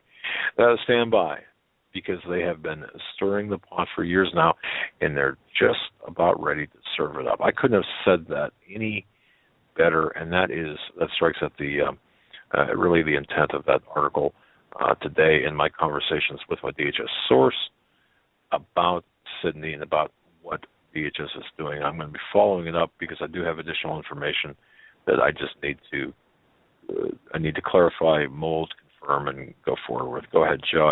I just wanted to get that email in before we moved on. All right. I lost it. We're going to take your phone calls in the third hour at 661-244-9839. That's 661-244-9839. This piece of news, Fatah calls for violence, intifada, following death of Palestinian minister. The military wing for Fatah, the Palestinian political party that controls the West Bank, is calling on its supporters to expand the intifada against Israel and suggesting that an Israeli official be assassinated as retribution for the death of the Palestinian Authority minister Zaid Abdu Enain last week. Last week he died of a heart attack during an anti-Israeli protest at the West Bank on Wednesday, although the Palestinian authorities claim that the Israeli government has assassinated him. This is a top story on freebeacon.com, and it gets into what we were talking about earlier, about the Palestinian-Israeli relations and how the UN is getting involved, and they're calling for the United States to allow the Palestinians to have to clear a way for them to have their own state through the United Nations, and the resolution that they were going to put up there for a vote asking the United States not to veto. But next hour we're going to take your calls, and if we have time, we will also hit other news. You have the presidential race 2016 coming up. You have certain people like Jeb Bush throwing their hat in the ring or alluding to being able to throw their hat in the ring, which brings me to something we've talked about many times on the show in the past about Henry Kissinger stating that the next president would be Jeb Bush in 2008, which makes me wonder, was he being correct, or was he just not, or was he going along with the narrative as Obama not being a natural-born citizen or a true president, meaning he was right in stating that Jeb Bush would be the next actual U.S. president, which all that is kind of just speculation and psychological manipulation. But we have the timeline changes, though, Joe. I just want to say that the timeline is not written and carved out in stone, because they hit roadblocks, and people like us, hopefully, we screw them up a little bit by exposing their plans and plots and schemes. So, 2008 may have been ambitious, but 2016, maybe not so much. We have immigration news. this from one of these sheriffs here. Who's this from? Breitbart, Arizona Sheriff Babo. Obama executive order could give as many as 20 million amnesty. Also, this article, which I found very interesting, U.S. prepares for thousands of Muslims to become United States citizens.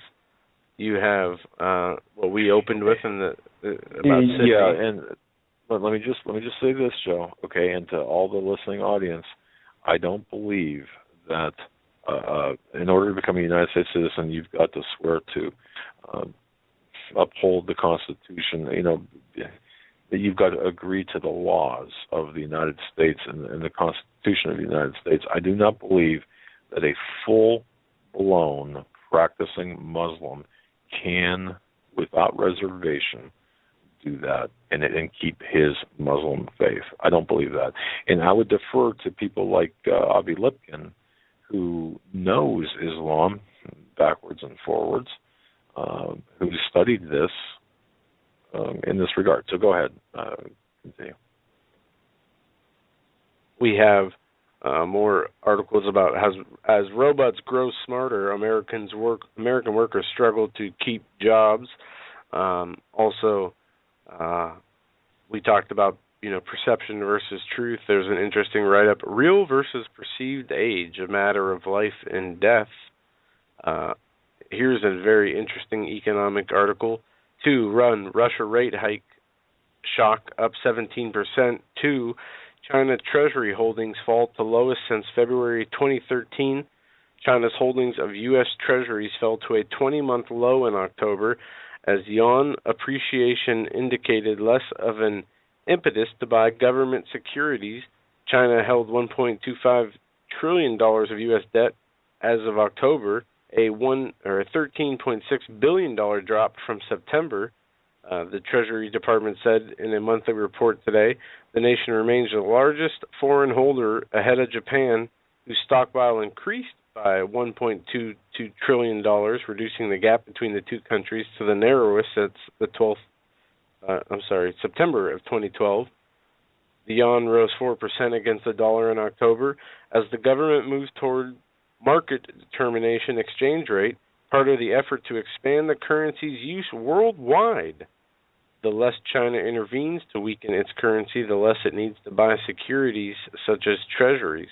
Bottom line, what they're doing is setting up another currency to exchange the world reserve currency, which is the petrodollar, which is the United States dollar created by the Federal Reserve, which is a organization that is being consolidated into the IMF and World Bank. So interesting. There's not only going to be a move towards another currency as a world reserve currency because of the value of our dollar or lack thereof, but because the dollar might not be on the list of currencies available for a world reserve currencies. And yes, you heard me correctly, and we will get into that this week as me and my father go through the information we have received, and we'll have to make sure we properly sort. Yeah, the language. Exactly. Deceptive. Deliberately so. And folks, that leads me to close this hour by saying this. This week, we're going to have only a minimum guests. Now, Friday, this has already been scheduled. Friday, ladies and gentlemen, you won't want to miss this.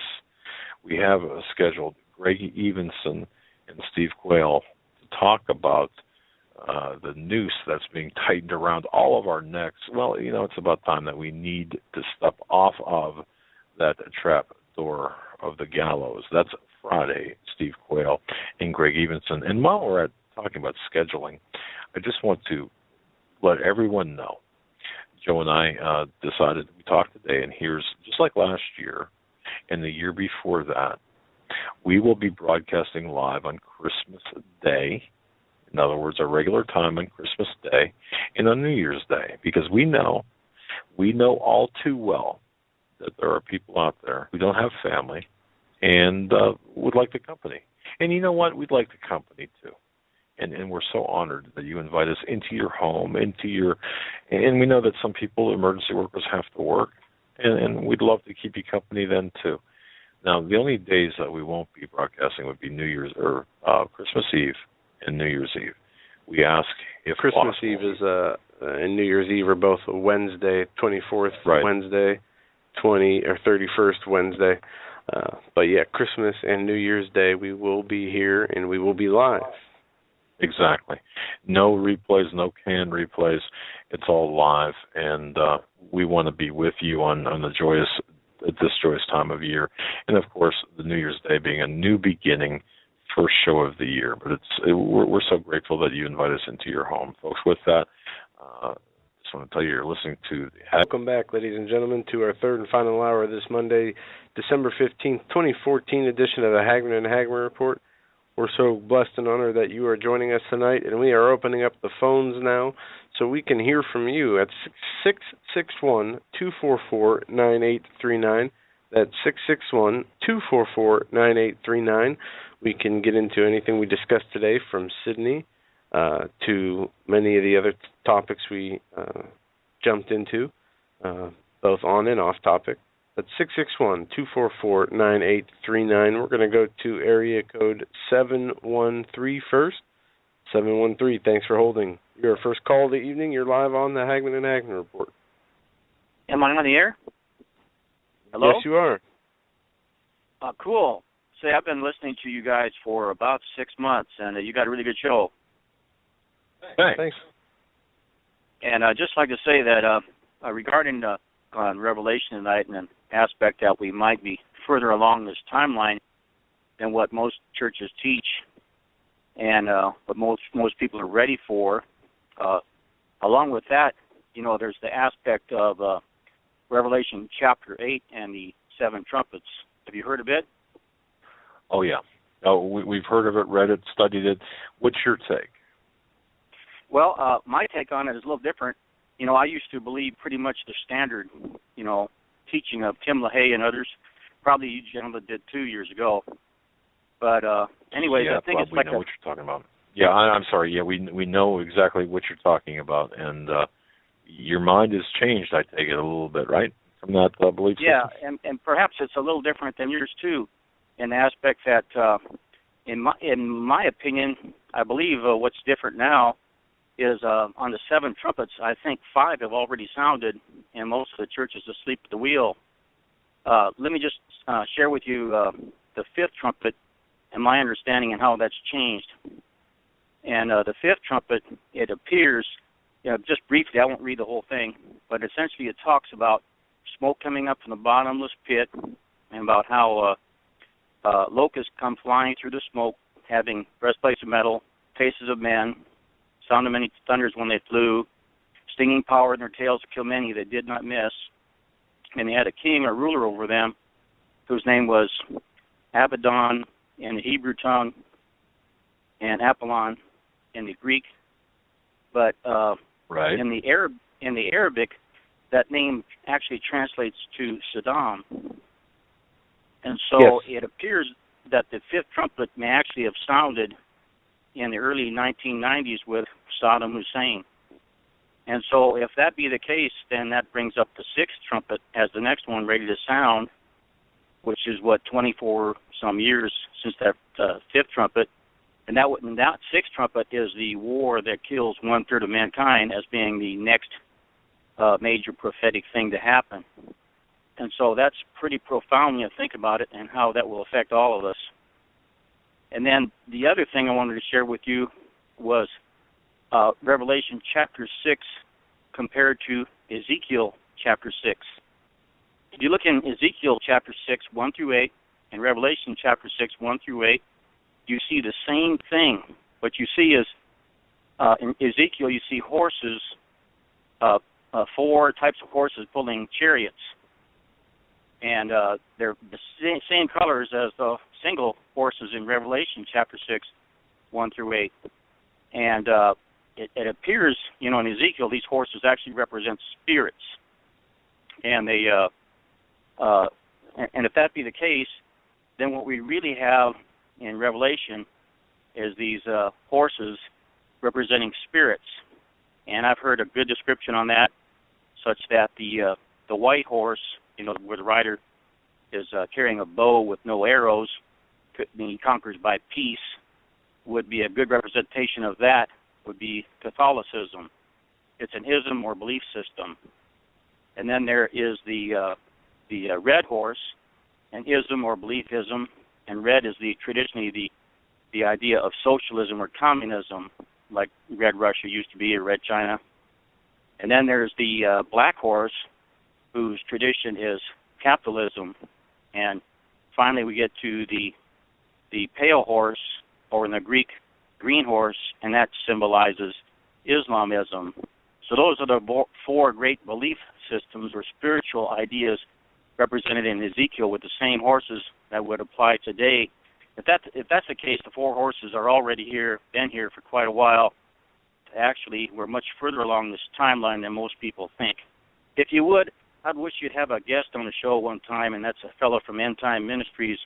His name is Irvin Baxter, and he's got a really powerful ministry. Anyway, that's my comments, that basically we're much further along the line than what most people think. Also, I think I'd agree with you that, I used to be pre-tribulation rapture as taught by Tim LaHaye, but recently I talked to him in Jerusalem when I was over there. I met him in Jerusalem, and I told him I had to disagree with his opinion. I read all of his 14 books, and now I'm a post-trib person. I no longer believe what he has to say, because I told him I think what he's gotten wrong is the wrath part, because he kept on saying God was never meant to beat his bride. In other words, we're not meant to suffer under the wrath of Satan, of God. But in reality, what this wrath is coming up is not the wrath of God, but the wrath of Satan. And if you look, bingo. There you go. And yes. There it is. Yep. And up ahead of us, what we have here is this war in the heavenlies. It may, in fact, be started right now. This war in the heavenlies, it's one last attempt of Lucifer to overthrow God. And when he tries to do this, of course, he fails. Michael does battle against him, and then it says, "Woe, woe to the inhabitants of the earth, for the devil's coming down, having great wrath, because he knows that he has but a short time. And he goes to persecute the woman for times and half a time, or 3.5 years." So the Great Tribulation is only 3.5 years, and it's the wrath of Satan, not the wrath of God. And that's the part that Tim got wrong. And so as a result, it's really the post-trib rapture what's going on, and that's evident by so many scriptures, including the resurrection of the two witnesses at the end.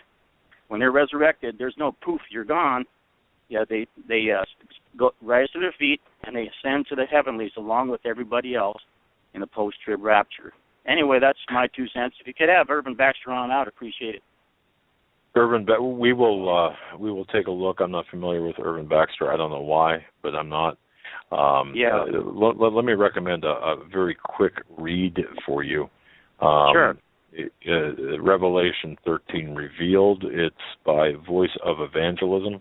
If you go to HagmannHagmann.com, click on the Voice of Evangelism. It's in the center column there, and it'll take it to the website Voice of Evangelism.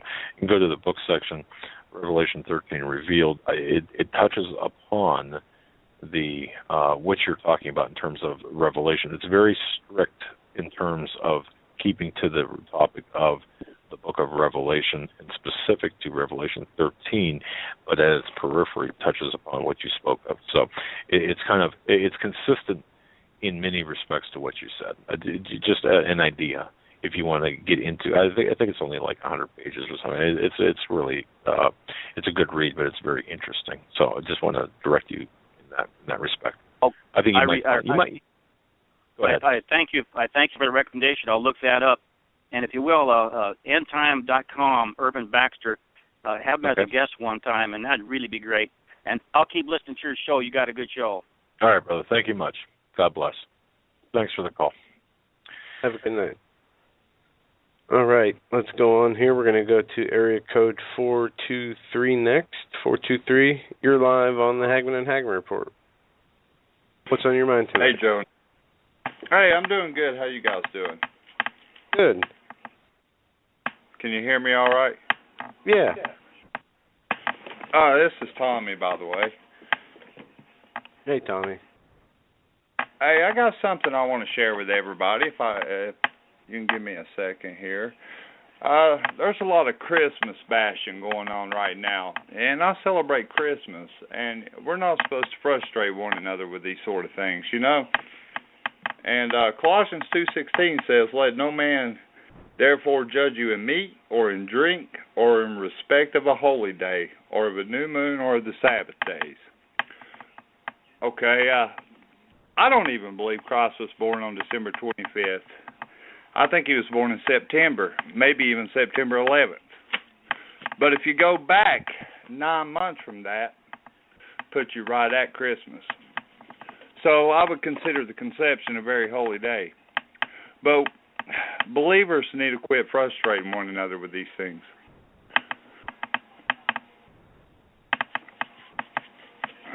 Okay, believers need to quit frustrating people and causing strife on a number of things. But yes, sorry about that. I was muted there when I was yelling. Not yelling, but yeah. You're right. Look, Steve, I asked Steve Quayle about this because I too believe that of all the dates, I believe that Jesus was. I think a very good case can be made. And we had a program on this, but I believe a very good case can be made that Jesus was born on September 11th, 2-3 BC. And I mentioned the difference in years because of the change in the calendar. But having said all of that,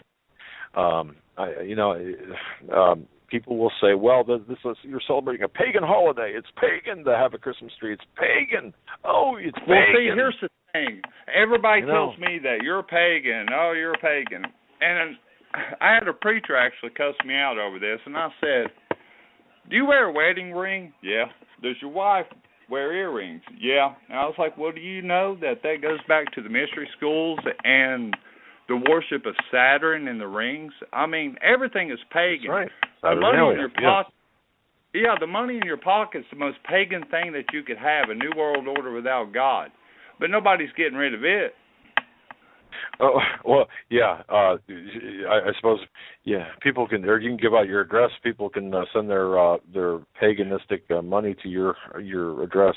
Now, look, I understand what you're saying, Tom. I do. I understand what you're saying, and I asked Steve about this because it troubled me too. I don't want to take part in the pagan worship. I don't want to take part in pagan ritual, and I just don't want to do that. However, what Steve said to me was, look. At this point, and I understand both sides of the argument. I get it. I understand it. I completely understand it. But he said, if people around you right now, and maybe this sound like an excuse, but if people around you, if this brings people, families closer together, if this brings joy and it strengthens relationships, whatever it does, all of the positive that it does. If you know, for example, in your heart of hearts, look, this is not the real birthday of Jesus, but it's an event for which we can enrich one another, and even biblically, and even educationally, we can even talk about this as families get together. Right. Let's take it back. Okay, we can do that. But Steve said, look, look at it that way, as opposed to even the lost world loves some of the songs. I mean, it's a great time to share the gospel. I mean. But these so-called Christians want to just beat you over the head and call you a pagan, and it's ridiculous. But the last caller said something, and I gotta clarify something. This whole lie about John Darby starting the rapture back in 1830 as or whatever, that's all I ever hear. That is one of the biggest lies ever perpetrated by the Jesuits. Actually, now we're opening the doors. Okay, go ahead. Okay, the rapture doctrine was brought up at the Council of Damascus in the 4th century, and it was dismissed. And even Polycarp held to this doctrine. And what he was saying, God will open up the wrath. I mean, it's all God does it all. But here's my point.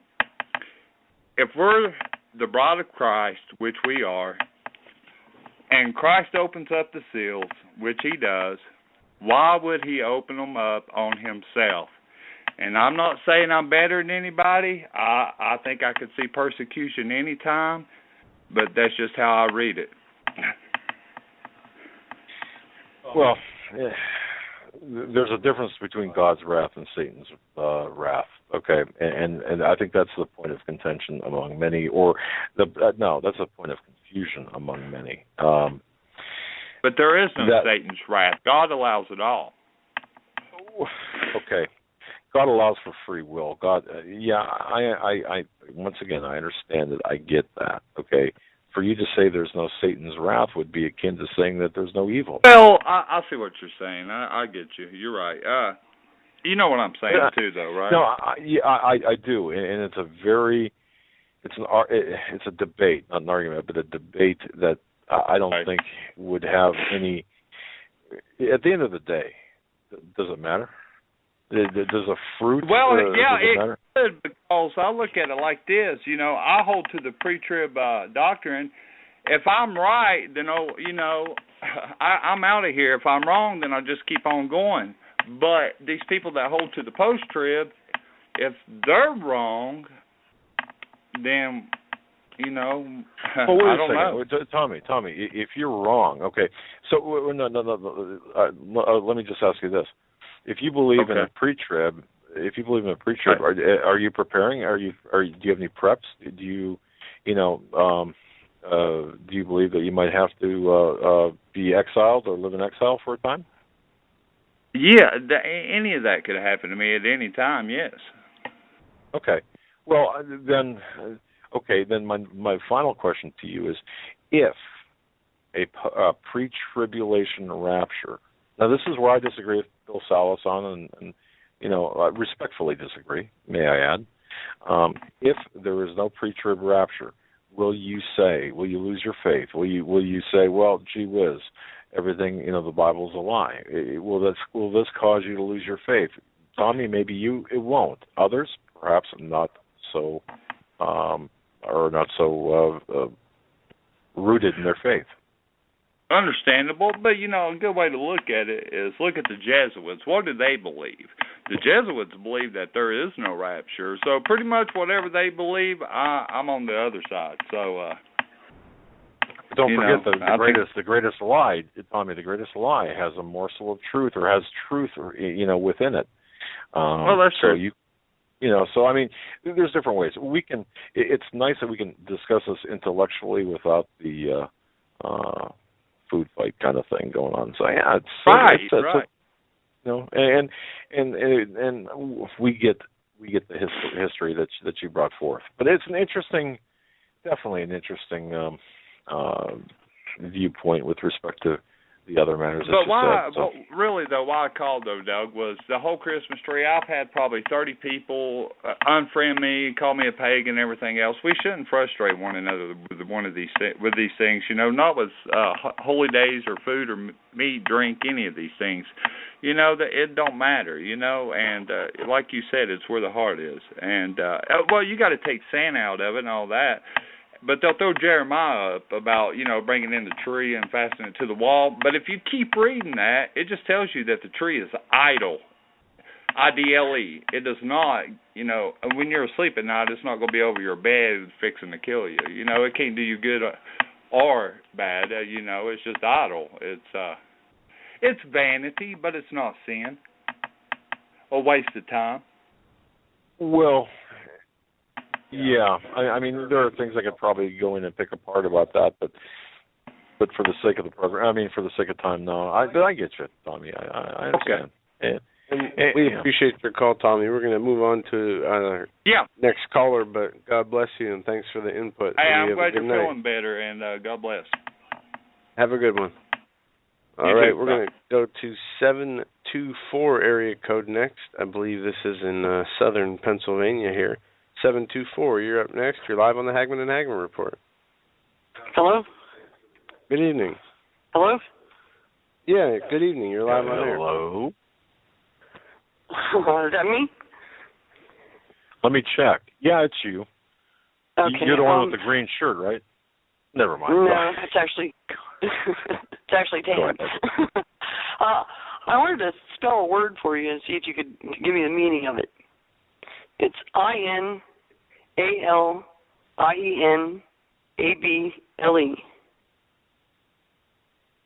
Inalienable? Inalienable is what you're looking for. Inalienable, right? That's that is inalienable. Yes.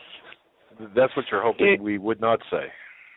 Well, most everyone mispronounces it and calls it inalienable, and it has nothing to do with aliens. It's inalienable. It's inalienable because they're rights given to us by God, and in order to get lien against them, you'd actually have to petition God. Right. It's unable to the actual. Okay. We had this discussion with Keith Hansen. Okay. In fact, Keith Hansen, folks, you might know him from the Keith Hansen show. Inalienable is an adjective. He is a big proponent of the word being pronounced and talking about inalienable, meaning, and you're correct, it is unable. It means something unable to be taken away from or given away by the possessor. It's absolute. It's sacrosanct. It Correct. That is why they wrote it into the Constitution, because they wrote it in there saying that our rights came from the Creator. And this is the main reason why Satan has destroyed any religion in this world, because when people realize that your rights come from God and no one can take them away from you, then the game's up. You know what I mean? Absolutely. Yep. And I'm in total agreement with you. The pronunciation, inalienable. I mean, it's a legal document, and they don't look at it as a legal word. Right, and there's a difference between natural and legal rights, of course. Two distinctly different types. Legal rights are those bestowed upon a person by a legal system versus the inalienable, which is bestowed upon a person by a divine entity. And, it's amazing to watch the progressives squirm and the Marxists squirm and the communists squirm when that word is used. So, well, I think that's why they squirm at the mention of Jesus. Oh, yeah. Because he is the truth, he is the way, and it just makes them squirm. I'm extremely upset tonight because for the first time I seen a commercial that says, "Why Islam?" on American television and such. You know what I mean? That's extremely disturbing to me. Well, wait a minute. And I can't believe that Americans are putting up with all of this. I just can't. Okay, what was the purpose of the commercial? In other words, was it critical of Islam, or was it promoting Islam? Oh no, it's promoting Islam. Really? It's promoting Islam here in America. And it was here in Pennsylvania. I'm living in Pennsylvania. I'm down, just below Pittsburgh. Well, do you have Time Warner? Do you have Dish or DirecTV? What do you have? I don't know television myself personally. Okay. I gave that up years ago because it's nothing but a brainwashing tool. So I don't really watch that. But my parents watch a lot of television. Okay. Yeah, I'm familiar with that network. Okay, I am familiar with that network. The ACE. I don't know what it stands for, but I've seen it. I've seen it advertised. See, I'm a person. I wasn't brought up in a very religious way, and I've been seeking Jesus, on my own, because most of the churches are 501c3, and so they're government owned, and they don't tell you the truth. And so I don't really go to churches. I've been to churches, but I don't attend one on a regular basis, and I don't give my tithes to a particular church, every week in that way. You know what I mean? I do. Yeah, I'm so you're not cool on churches being 501c3s, right? That's what you're saying? No, but I'm also not cool on Americans. Like, I'm upset with my own countrymen at this time because they've let it get to this point. Because normally, normally I say that loosely, of course, but people, if you don't like I don't agree with the TSA, so I don't fly. I don't agree with what's on the television, so I got rid of the television. I don't watch it. I don't pay for cable. I don't agree with something. I don't shop at Walmart because I don't like Walmart. I haven't shopped there in years. You know what I mean? I won't do it because that's my way of saying I'm American and I'm not going to put up with that. And if I had children still in school, all my children were grown, but if I had children still in school, I would not have them in a public school system. I would yank them out of there so fast because of the things they're teaching and shoving down their throats. And as a matter of fact, I signed my boys out of school because I wasn't going to let them go through with that, you know.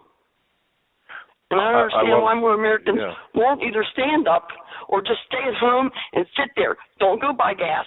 Don't go buy, the Walmart and shop. Don't do it. Because when these big corporations start losing all that money every single day, when you stop doing that, that's when the people have the power again. Totally agree with you.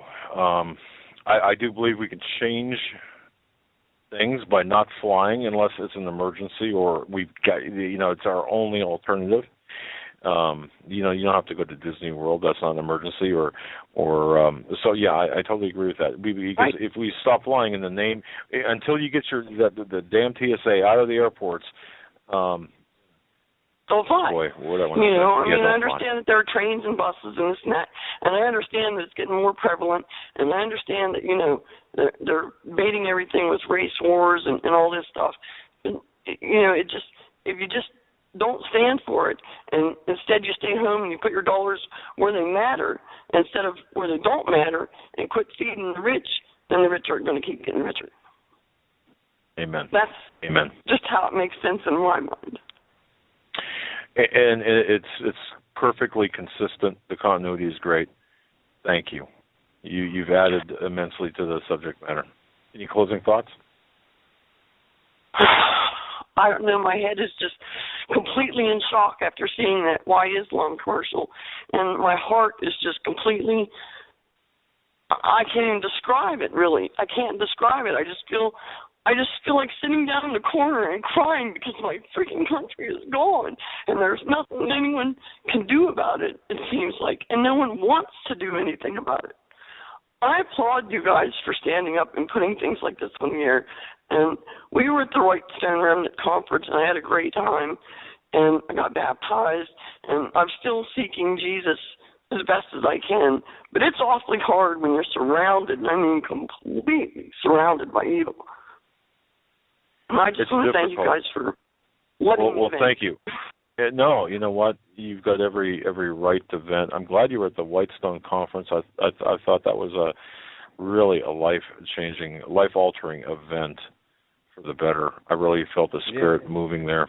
And but thank you. And you know what? It was a wonderful event. Please, I can feel, I actually feel your frustration. And the only thing I want to tell you is this. The only solution that we have ultimately is our belief, our trust, prayer. Exactly. While everything is crumbling around us, let's immerse ourselves collectively in prayer and in the belief that God is in control. Okay. Ultimately, God is in control. So, we know. I believe that. I just think people don't see how close and how fast it is approaching their doorstep. They don't. Yeah, you're exactly right. And it is frustrating. Itself, frustrates me and frightens me at the same time. What I do, caller, is I just pray that the Lord opens the eyes of all those and saves all those who can still be saved. And that's the only, and doing what I do is the only peace and understanding I can get out of it. But we can't and don't know, the Lord's whole work and His purpose and His mercy and grace and how that extends. And, we just have to trust Him and know that He is in control of all things and He knows how to redeem His people. Yeah, I know. Well, God bless you. God bless you. Thank you very much. God bless you both. And we pray for you all. I pray for you all the time. You're on my prayer list. Many people that you have on there. Well, God bless you so much, and keep listening, and let's stay close, and let's be united under the grace of God. Thank you so much for your call. Thank you, too. And speaking of united, if we would just unite together, it would offer peace in America. If you put the first letter of each one of those words down, it spells out utopia. Uniting together in peace. Yeah. Uniting together offers peace in America. Interesting. Well, I don't. Thank you. And I don't believe in utopia this side of heaven, but No. I do understand. I understand where you're coming from. God bless. Have a good night. Thanks so much. Thanks for the call. All right, Bye. let's go on here to area code 804. 804, we're coming to you next. You're live on the Hagmann and Hagmann Report. Hi, is this me? Hi, yeah. Howdy, This is it's Maria. This is Maria, the author of Prepare for Persecution. And you were a hit last week, and I'm sure you're going to be just as well received today. Great to hear from you. Well, bless you. I just had a couple articles I wanted to share. One is that the United Nations has a refugee agency. You know, that's how we're getting our 9,000 Syrian refugees this year. Mm-hmm. Well, the Canadians want to take in Syrian Christians who are refugees, and the United Nations is trying to block that. So it's obviously not about helping refugees. It's about wanting to have an Islamic invasion. There are plenty of Islamic countries that can take Syrians that are Muslims, but here Canada wants to take the Christians and the Yazidis, and the United Nations is trying to block it. So that's part of that agenda you were talking about earlier. And then the other article is there's an army chaplain who was punished for sharing his faith during a suicide prevention class that was given to the military. Nice. Well, that kind of blows your mind, huh? Not really. It's par for the course, but yeah, I mean, it should be very alarming to people, and a sign and an indicator as to where society is versus the tolerance for any kind of true faith. That shows how far we've gone, yeah. But I'll bet you a Wiccan or a Muslim or a Satanist or an atheist could have shared their beliefs with no problems. And here he is. Yeah. And Maria, we've seen this constantly. I mean, this has become more the norm than the exception, where the doors will open for atheism, or no, I shouldn't say atheism, but for any type of abhorrent or immoral or unchristian faith, doctrine, or belief, more so than the Christian. It's especially in the military, and especially in the world organizations. Go ahead. Right where our men have their lives on the line, and where the suicide rate is increasing exponentially. This is by Todd Starnes at Fox News. They do have Fox's compromised, but they got some good people, and he's one of them. And he ends it by saying, I find it both repulsive and heartbreaking to know that we have a military that frowns upon a chaplain using a Bible to save a soldier's life. So I just... It's a sign of the times. Well, yeah, and the best, a few good men now is if you're a homosexual, transgendered, uncertain of your sexuality, pagan, Wiccan, whatever, Muslim. Hey, the doors are open for you, but that constitutes a few good confused men, a few good men. That is, And why do we have Muslims in the military when their primary allegiance is to Islam rather than America? Well, because, again, the perception of Islam is incorrect. This is what I was trying to state at the beginning of the program, and people just are not getting it, that Islam is not a religion, especially, it's just not it's not a religion, solely a religion. But yet, it's antithetical to the Constitution. It's antithetical to our inalienable or inalienable rights granted to us by our Creator. It's just not. It's never going to work. Never did, and never will. I've got a friend who's a Christian, who's a Palestinian Arab, and she's fluent in Arabic, among other things.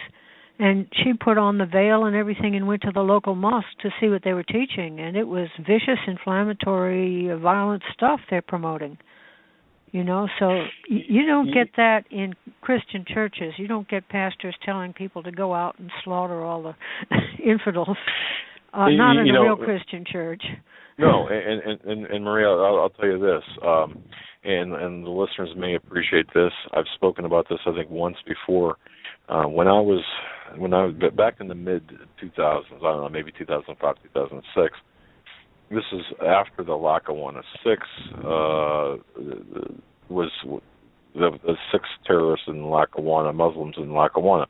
I was on WBEN with Tom Barley on his show, and we had this public dispute about the Islamic Center on Best Street, okay, and a public dispute with the imam there, who said, in fact, I had to broadcast on WBEN, or I was a guest on Tom Barley's show, and I said they are preaching sedition and hate and paramilitary training inside the walls of this Islamic center, the Islamic compound. Well, the imam got on the air the following day and said, Doug Hagmann's full of, you know what? Okay, well, he was, that's ultimately what he said. And he said, we'll invite everyone in, and they can tour the facility. So Tom Barley and I asked, and he said, well, does that include us, and can we go anywhere we want? And they said, no. No, it doesn't include you. Okay, you can't. No, you're not invited. We weren't invited. And I was we'll talking take to one, you on a tour and make sure what you see and what you don't see. Right, and we'll make we'll play real nice for you. That's right. And the only other thing, too, about the Quran and about the books, it's interesting because on the bookshelf, a reporter was prevented from actually looking at certain books on the bookshelf that were up there with the Quran and such. And by the way, the Quran has to be the highest book on the bookshelf, and then all other books below it.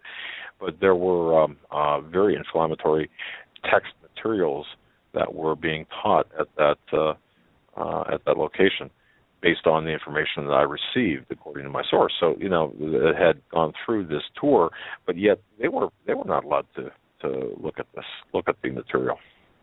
So, well, you're right. I have a friend who was teaching English as a foreign language in a Muslim school in Northern Virginia. It was high school, junior high school level. And she said in their library they had things, literature openly promoting Hamas, and that was probably around the year 2000. So that goes way back, very violently promoting stuff to these young, impressionable teenagers. Oh, sure. So that's. See, the thing is, there are some vicious people who call themselves Christians, but what they're doing is, in spite of what the Bible says, it's against what the Bible teaches. There are some really dear, precious, loving Muslims, but that's in spite of what the Quran teaches. In other words, the book tells them to be vicious, but some of them love and honor and respect their wives and are dear, loving people. And with the Christians, our book tells us to love and honor and respect, but some people are cruel. So you can't judge every individual by what the Quran says, obviously, but you have to be very cautious letting them in the country, particularly in any significant numbers, because you have to be realistic. Reality. Right. Which is not in tune or consistent with perception. You got that right. Absolutely. Remember during the hostages with the Iranian hostages back when? Many years ago, I forget how far back. Was that Jimmy Carter? November 10th, 1979. It lasted for 444 days. There were 52 hostages. Yeah. That's correct. Well, actually, there were two instances but yes, ultimately that's the official. Well, during that time, one of my brothers was in college, and there was a student there who was an Iranian, and he felt sorry for the guy because people were shunning him. So we had him to our home, and he wanted to come at Christmas because he wanted to see what Christmas was all about. It was a very nice young man. We had a lovely time. So, but he was more secularized. I mean, yeah. He was, exactly. And I laugh at the naivety of people who say, well, the Quran does not promote violence. Come on, I mean, what Quran are you reading? Sorry, I didn't mean to take it out on you, but exactly. Some of the emails I've gotten. Well, there are 109 they're verses. different. They tone it down for the English translation. I've heard that from people who know Arabic fluently. That they've got their version, and then they've got the one that's for public consumption for the English speakers. Just like they'll say something really nice to us and then turn around on Arabic radio and say something vicious. Avi Lipkin's wife picks up a lot of that stuff. That's right. So, exactly. Yeah. It's kind of like being in a French restaurant, you not knowing French, and the French waiter and manager making fun of you for complaining about your snails or something. Yeah, I get it. Escargot sounds so nice, but snails really doesn't, does it? You got that right. I don't know how people can eat those things. Anyway, all right. Yeah, well, very good. I'm sure you've got other callers, but God bless you and thank you so much for what you're doing. And thank you for your approach on the Christmas trees, by the way. I appreciate that because we're not Druids. We don't worship trees. But if somebody had been a pagan, a modern neo-pagan, where they have sacred trees, well, for those people, having a Christmas tree would not be a good idea. For them, it would have pagan ramifications, but for us, it's a symbol of not dying and beauty and God's creation, and we don't have those associations. God created all of these things, and they're good, and the devil keeps trying to steal them. The devil doesn't own any numbers or symbols or things like frogs or wolves or whatever. When God made them, they were good. And then the occultists keep trying to steal everything and make it a symbol of what they're doing, and we can't let them do that. That's correct. However, we should not venerate objects. Period. No object. Period, including particularly money. My husband for a while worked in a bank, and he told me that if a lot of people coming in there, they were drooling over the tellers being able to handle all that money. It was crazy.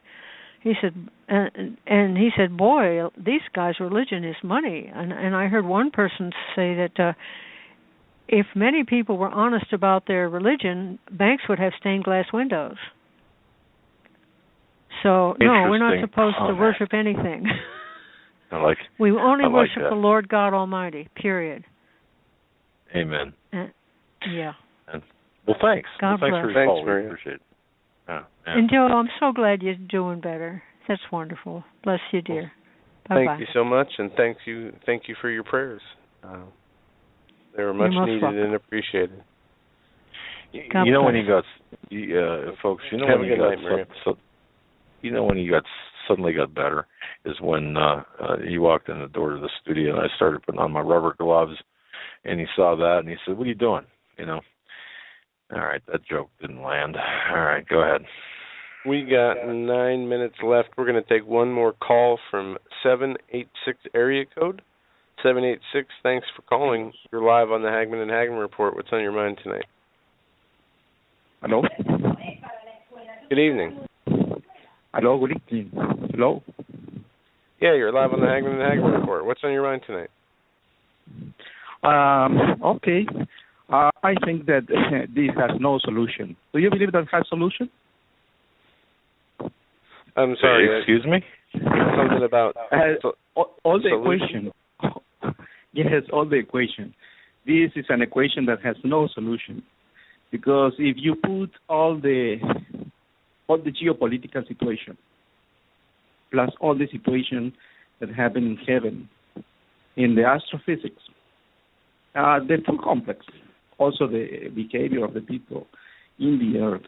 Do you believe that we have more than 1 or 2 years?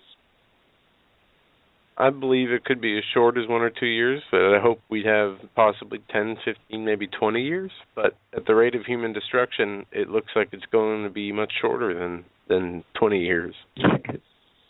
Yes, I believe so.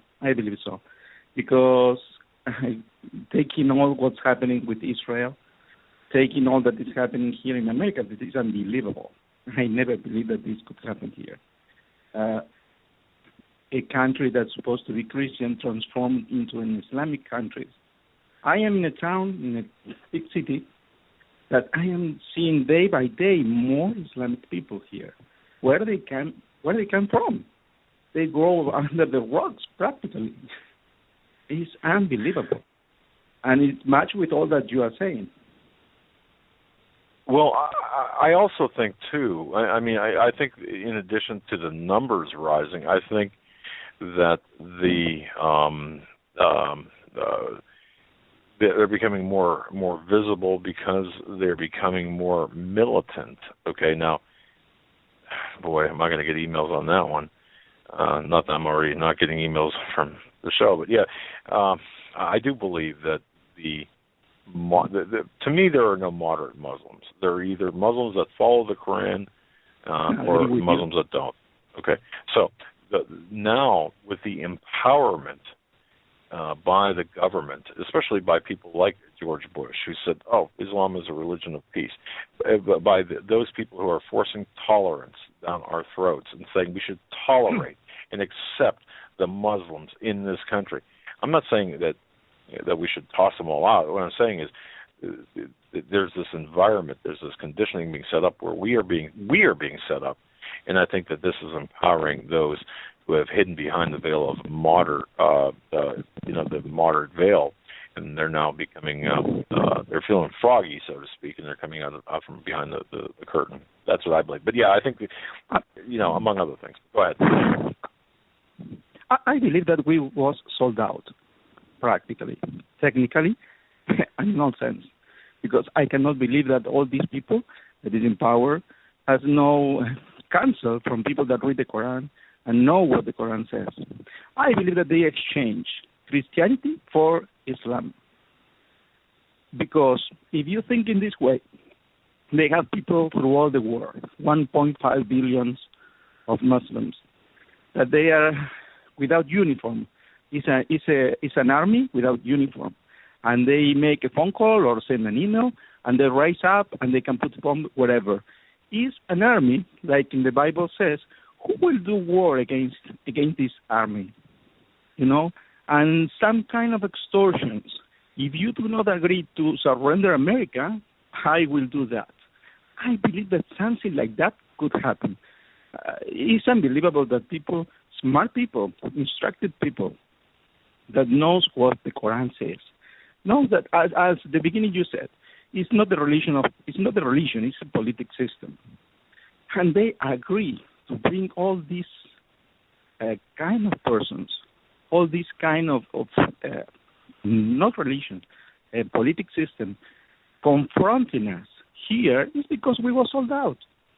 This is no match, no other option. Yep. We sold out, or we have been taken over from within. You're 100. Look, I could not we've been agree sold with out you more.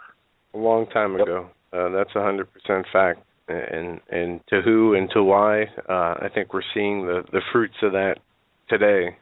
But we were definitely sold out a long time ago. Yeah, like 10 years, 20 years ago, when they realized that they could not win that war with that army, with no soldiers, no regular soldiers, and they are in all the cities, and they can put a nuclear suitcase in any city and blow an entire city. I believe that maybe some kind of this threat was implanted. If not, it's inconceivable that people from the government or from the entire system agree to receive those people and to surrender, because we are surrendering. We are doing what they want to do. Right. Now they're destabilizing the United States to bring it down to a manageable level to the rest of the world, to bring in a overarching one world system. And caller, I hate to cut you off as you're on some great points here on topic-wise, but we are short on time, so we're going to have to let you go. And thank you for your call and contribution today. Call back anytime. Call back anytime. Your call is always welcome. Yes, amazing. It's amazing. I agree with that. God bless you. Okay, God bless you. God bless you for all that you are doing. It's very brave and it's very courageous. And please keep doing that. Do not quit. We won't. And thank you. You keep calling in and keep up the good work. God bless you. God Oops. I'm going to tell you, Joe, we have got, and I'll say this, we've got the best, to me, the best listening audience of, and I say that not to blow smoke up anyone's, patootie, but I'll just say this, we do. I mean, listen to the quality of the calls. It's just fantastic. The listening audience, each and every one of you listening to this, thank you. You really, I mean, it's you empower. You certainly give me the warm fuzzies. I don't know how else to say it. I'm not Chris. Yeah, I was going to say no. I'm not Chris Matthews. Chris Matthews. Okay. Oh my goodness. Well, that'll about do it for us tonight, folks. We are at the end of the program. I just want to say, it's good to have you back, my son. Glad to be back. Even though you're just sniveling and kind of, peaked. But we got to get you on the essential oils. Got to get Ted Brewer over here in the studio to give you a workout. But with folks, that, tomorrow, we'll be back tomorrow with Stan Deo. Until then, God bless, stay safe, and have a great evening.